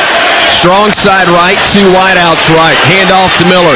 Jam lowers his head and rumbles forward for a gain of about 2.5. It'll be 2nd and 2.5 from there. Boy, and I'm really tempted just to continue to feed it to the backs right up the middle until South Carolina can find a way to stop us. If you're picking up 4 or 5 yards a pop, you can demoralize this defense going right down their throat. 2 tight ends to the left side in Oots and Dupree. 2 wideouts stacked in tight to the right side. Empty set as Miller goes right. Stepping up, Milroe looking, fires, cross the middle, catch made. Bernard has it at the 8, and he is going to be stopped there. 1st and goal, Bama at the South Carolina 7-yard line. Ryan Williams, the man who made the catch in traffic. Boy, only his 3rd catch of the day, and as you mentioned, he took a shot as he was receiving this football. Good job by Milroe keeping his eyes downfield. They tried to strip it away, but he was able to get to the ground before they got it loose. Great pickup from Butch there as Roger Hoover's bailed me out a few times as well. Fantastic help here in the booth as Bama is trying to score deep inside the Chick-fil-A red zone. 1st and goal from the Carolina 7 now. Bernard in motion. Quarterback keep to the right side. Milroe 5-4, 3-2-1 touchdown. Jalen Milroe with blocks from Jaden Roberts and Parker Brailsford, finds the end zone, and the Tide will likely go for 2 right here. Same play they run so much where they have the jet sweep going, and this is basically just a read option. He can either give it off to the jet sweep motion or he can run it up the middle. This time, though, it's a counter off of that. They do the jet motion to the field, but they run a counter with the quarterback back to the right. So Bama going for it, up just 1, 20-19, trying to get the 2-point conversion that would make it a 3-point advantage. 2 wideouts left in Adams and Williams, a man in the slot and 1 wide right. He'll come in tight. That man is Bernard. Now Milroe firing for the end zone. It's broken up. A great play by the defender, Vicari Swain, able to knock it away from the intended recipient, Jeremy Bernard, and the 2-point conversion attempt fails. But Alabama regains the lead with 10:42 to go. It's a 20-19 Alabama lead. We're back in a moment on the Crimson Tide Sports Network from Learfield. The Lilly Company is your local supplier for Toyota and Clark Industrial forklift trucks. With 6 locations in Alabama, the Lilly Company offers new, used, and rental equipment, as well as being an authorized parts and service dealer. More than just lift trucks, the Lilly Company is your one-stop shop when it comes to equipping your business or warehouse with the latest and most innovative material handling products and time-saving solutions. Check us out at LillyForklifts.com, proud partner of the Alabama Crimson Tide.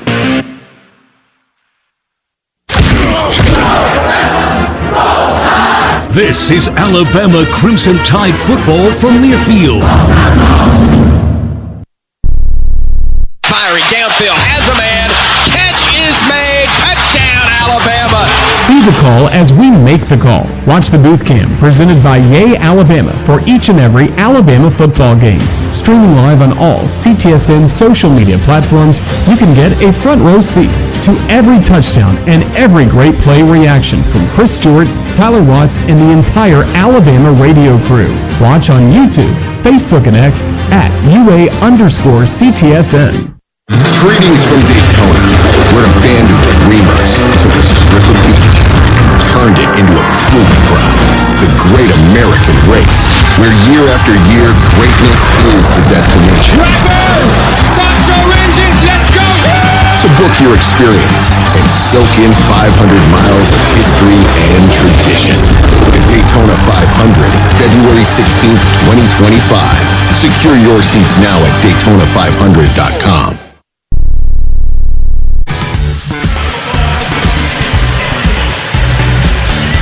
10:42 to go in this game, and Alabama's back in front, 20-19 the score against South Carolina. We just saw that touchdown run by Jalen Milroe, capping a 3-play, 31-yard scoring drive. The Bromberg's Trevor Diamond scoring drive took a minute 23 off of the clock. Today's game is presented by BuildSubmarines.com. BuildSubmarines.com serves as the central hub to recruit and train the thousands of workers needed to build and sustain U.S. Navy submarines. BuildSubmarines.com. We build giants because it takes one to build one. We're live with you from inside the Alabama Credit Union broadcast booth. Feel good about your money. And once again on the call here in the fourth quarter, it's Chris Stewart. Roger, thank you so very much. The Crimson Tide fought, never could take the lead against Vanderbilt last week. Commodores pulling the major upset nationally. This week, the Tide had a 14-0 advantage with 4.5 minutes to go in the second quarter. Since then, it was South Carolina making a 2-point game at the break, then taking the lead on their first drive of the third quarter. They maintained that lead until Alabama went back on top, 20-19. Got 10:42 to go in the fourth. Let's see how South Carolina responds from being down once again. Well, the biggest thing is Alabama's ability, and they need to keep the pressure on that running attack for South Carolina. On to kick things off for the Tide, Connor Talty. It's a high end-under-end kick that will sail into the end zone, and a touchback upcoming. And South Carolina will have it 1st and 10 from their own 25. lanorris Sellers with the football, with the task of leading the drive for South Carolina. I think the 25 is their best starting field position of the half, isn't it? Well, maybe. They had 2 drives that started at their own 10. One resulted in a touchdown. And another, I take that back. I guess we turned it over. They got it at the 25 earlier, and it still was. Yeah, you're right. So this is the best starting field position at their own 25-yard line. Pistol formation for lanorris Sellers with a setback to his right, directing traffic, and will hand it off. They'll run right up the gut, and they'll get big yardage. A first down and more. It's Rock Sanders, and he will get across the 45 of the Gamecocks to their 47, a 23-yard pickup right down the chute. And Justin Jefferson shot a gap from that linebacker position, but it opened up a hole just one gap over. Rocket Sanders ran right through it. Single setback. Once again, Sanders. They bring a man in motion to the left side. They will go on the handoff again to Sanders, trying to bounce it to the edge. Does. He will pick up 7-8 yards once again on a play that looked like it was going to be busted up at the line of scrimmage. Instead, it becomes an 8-yard gain, maybe 9. LT Overton is the man that finally brought him down. Somehow or another, he's just able to stay on his feet and keep his balance and just bounce it one gap to the next until he finds a hole to go through. That time getting to the edge for a big gain. 2nd and 2 in Bama territory at the Tide's 44-yard line. They hand it to Sanders again. Bama collapses on him, and he'll get a yard, but that may be all that he needed. A yard and a half, I should say. Campbell making the hit again for the Tide. It's going to be 3rd and about a foot. 2-down territory, you'd have to think, for the Gamecocks, provided there's no major negative yardage. Yeah, but I've seen this front four for Alabama penetrating, getting to the backfield, so that's not out of the question that we couldn't get a tackle for a loss. They are 5 of 6 this half on 3rd down conversions. 5 of 11 for the ball game. Man in motion right. Handoff again. That's going to be a first down. Is spinning inside the 40-yard line. Sanders again. They'll give him just the 40. Justin Jefferson made the stop. It's not a lot, but it's enough to move the sticks for the first down. We got all kinds of substitutions on both sides. And Damani Jackson is actually back into the game. That's good to see. It is indeed. He's also out there. Bray Hubbard in the ball game for Alabama, I believe. Oscar Attaway is now the running back for South Carolina as they bring their tight end Simon over to the right side of the formation. Quarterback rolls the pocket right, looking, firing, back across the middle, catch is made, and near the first down mark. In fact, they will give him forward progress for a gain of 11 on that play. It was almost broken up, but Dale Von Campbell, transfer from Nevada, makes the grab. 6-year player again, 6'4", 220, able to reel that in traffic and get the first down. 1st and 10 inside the Bama 30. Handoff.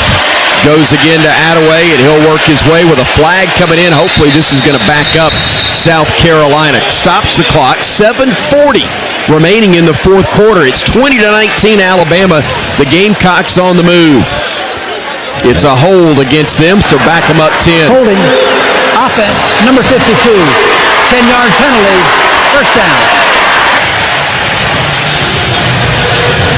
Something to slow down their momentum. We'll take it. 6 penalties, 49 yards on the Gamecocks today.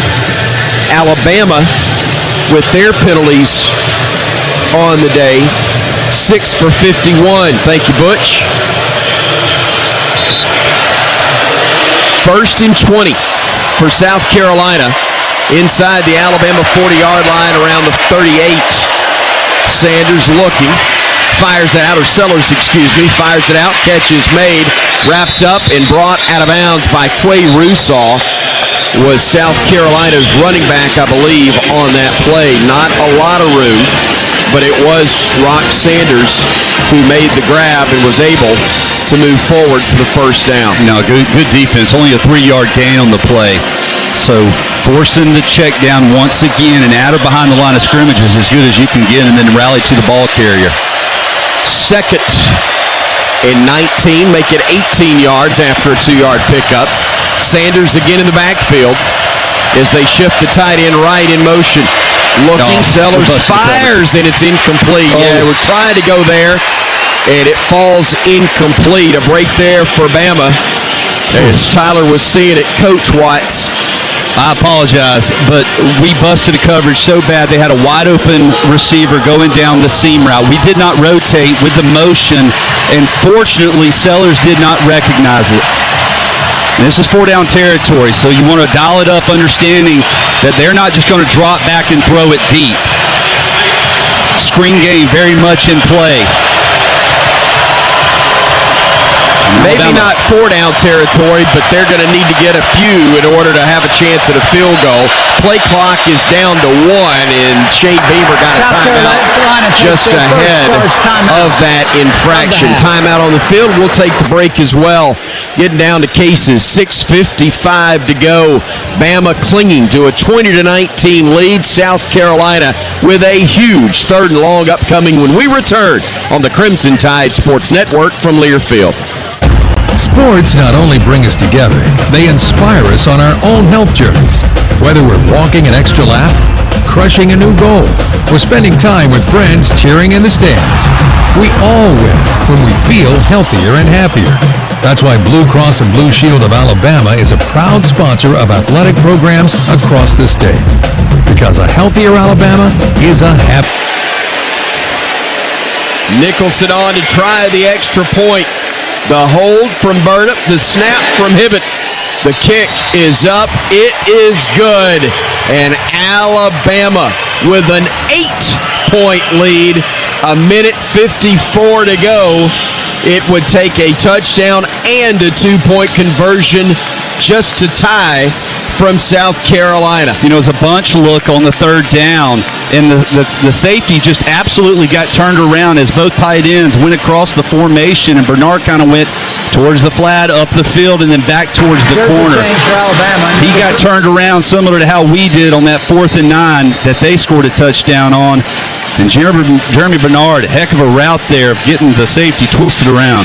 Hey, heck of a route and a heck of a catch. The sun's starting to drop or set in, not setting yet, but it's moving now. It's in our eyes. He was looking back into the sun, made a heck of a grab, and able to extend it to now, with the extra point, an 8-point Bama lead. Juju McDowell is the deep man for South Carolina as Connor Talty is on to kick it off. Would love to see one sail through the back of the end zone here, as was the case to start the game.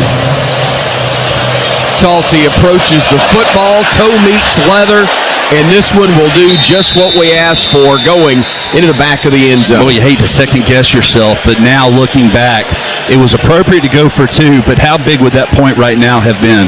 That's true. That is true. You still got to stop them. And you know that it's 4 4 downs every 10 yards for South Carolina, but that forces them into some situations they don't want to be in, especially as this drive continues. And again, no timeouts left for the Gamecocks as Mazeo, Bennett, and Vandrevius Jacobs are split wide to the right side. Rock Sanders in the backfield with lanorris Sellers again as the quarterback. Gets the snap, looking, pressure coming, steps up in the pocket, looks like he wants to run, has to, and then slides down at the 29-yard line. A gain of 4 on that play, but they've got to hurry to the line of scrimmage, again with no way to stop the clock. A minute 36, a minute 34, now a minute 32, as they've got 2 wideouts left. Norris looking, stepping up in the pocket, trying to run, fires a pass, tipped, and it is incomplete. Oh, it was in the air, and it hung for a while. Mbakwe was trying to get there, but Alabama, a nice job. The pass intended for Larvadan, could not bring it in, and it is now 3rd down for the Gamecocks. 6 of 13 on the day, which means they're 6 of 8 on 3rd downs in this half. A minute 22 to go, 2-down territory. They've got 3rd and 7. Looking, Sellers, flag on the play. Pump fake, now will run. He'll slide down. Let's see if this one's coming back, though. That's offsides on us. They'll decline it. Is that picked up more than 5? It'll put them at 1st and 10 from the from their own 37-yard line. Offside, defense, number 11. That penalty is declined. The result of the play is a 1st down. Jihad The clock will start on the jumped snap. the gun a bit as Bama's flagged for a 7th time, covering 56 yards. 1:15 to go. With the Tide trying to hang on to a 27-19 lead. 2 safety look for Alabama. Looking is Sellers, firing across the middle, catch is made right at the Bama 45-yard line, as making the grab was Larvadan again. They'll hurry to the line of scrimmage with the Gamecocks with a minute 4, a minute 3, a minute 2 on the clock. No timeouts left. Sellers looking across the middle again. It is picked, or is it? Wow, there were 2 men there. Are they going to give him a catch? They did. Larvadan, they did wipe it off. Thank you, partner. I thought initially we had a pick from Damani Jackson. Then I thought they were going to make it a catch for the Gamecocks. Instead, they say incomplete. It does stop the clock with 55 seconds remaining. 2nd and 10 upcoming.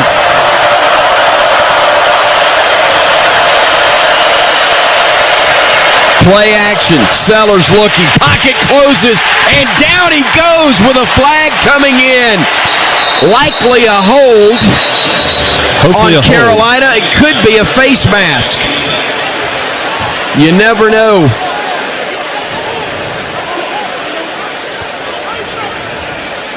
If it's a face mask, it might be on cue. In the way he's reacting, I think that may be what the call will be. Yeah, I think that's what it is. Personal foul, face mask, defense, number 34. The result of the play was a fumble recovered by Alabama and forced the penalty from the previous spot. It'll be 1st down. Good night, game. Boy, what a penalty. Over. Yeah, what a penalty right there. Wasn't just the sack, it was the end of the game. Yeah. 50 seconds remaining.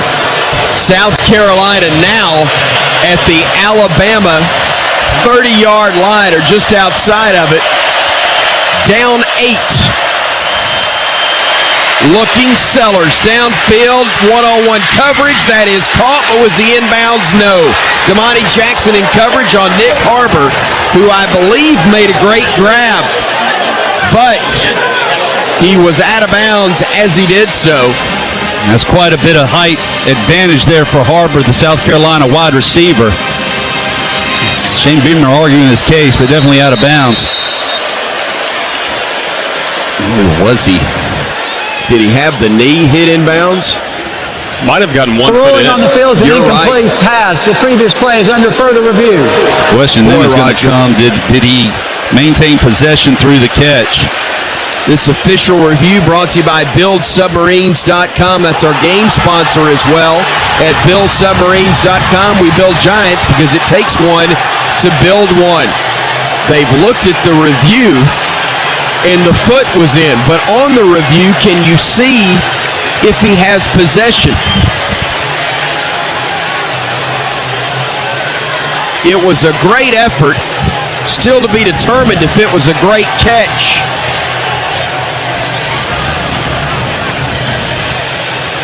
And again, even if it's overruled and called a touchdown, they've got to go for 2 in order to tie it with 43 seconds remaining.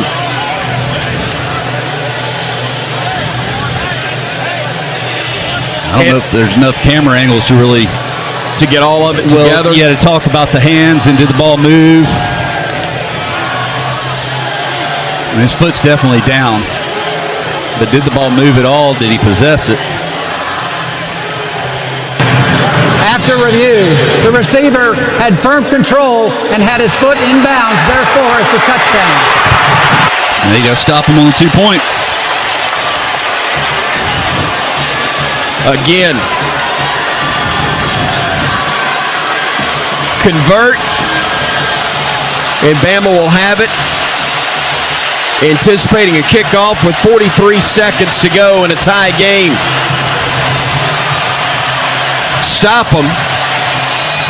And we're just going to try to field an onside kick. But the Gamecocks will go for it here. Rock Sanders is in the backfield, but he's going to have some company.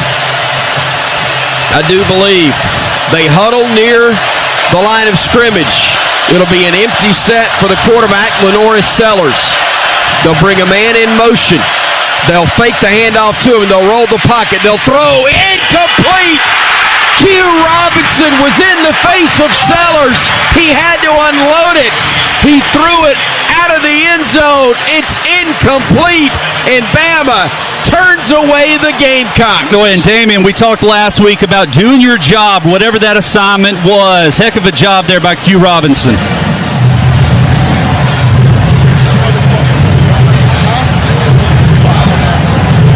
So loud on the sidelines, Damien can't hear us right now.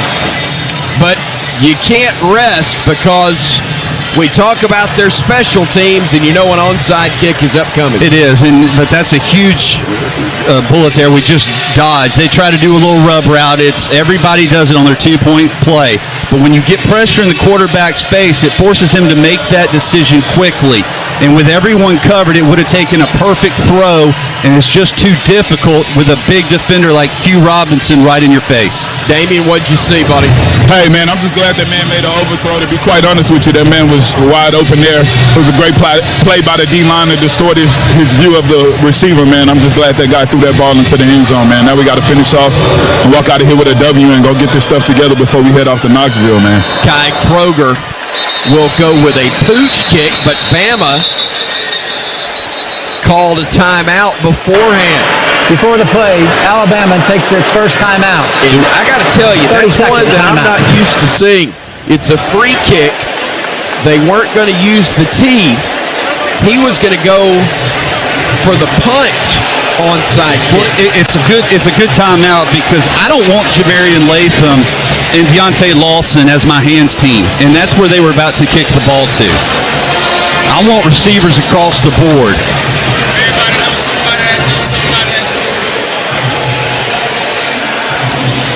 Well, you still may not get your wish.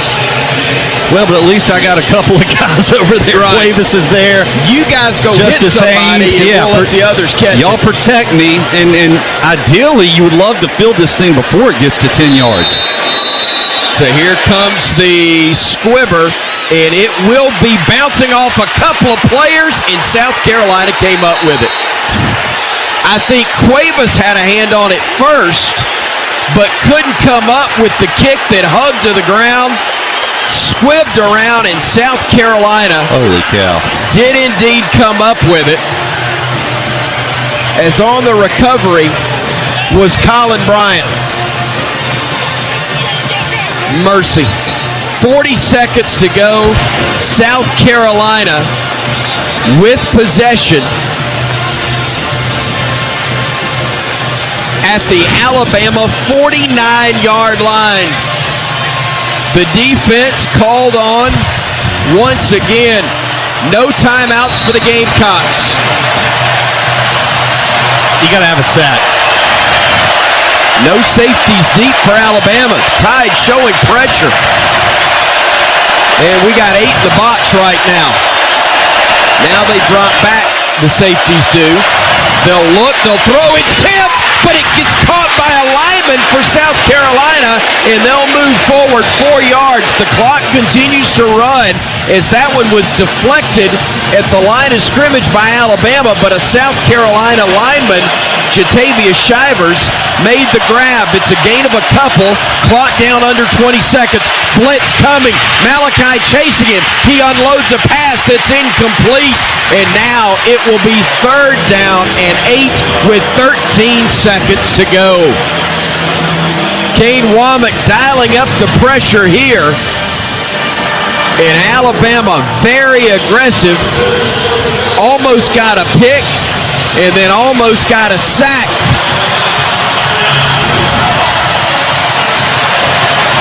So here we go. No timeouts. Bama clinging to a 27-25 lead. 2-point advantage. Snap. Sellers looking, firing it deep downfield. Safety is there. Jackson intercepts it, takes a knee. Get down. Actually, he's going to run it out of the end zone, so it wouldn't be a touchback or a safety. The clock has hit 0. Jackson slides down, and for the love, let's get out of here. Alabama escapes with a 27-25 lead over South Carolina. It was lethal. It was dangerous. At times it was ugly as newborn sin. But it was a victory when the clock hit 0 and Alabama hangs on for the 27-25 victory. 5-1 on the year. South Carolina slides to 3-3. Take us through the last play. Picked off, but you were concerned, as I think I was, he may have carried the ball into the end zone and takes a knee. That's a safety, That would right? be a safety as well as, but then I wasn't even thinking about that. I was thinking you're trying to return it, and there was a wide receiver in the vicinity who could have tackled you for the potential safety. Damani Jackson probably did the right thing. He wasn't sure how that would be ruled or judged by the official, so you go ahead and use your speed, get to the outside. Woo! It wasn't pretty, partner, but a win's a win. D Square, a thought from you.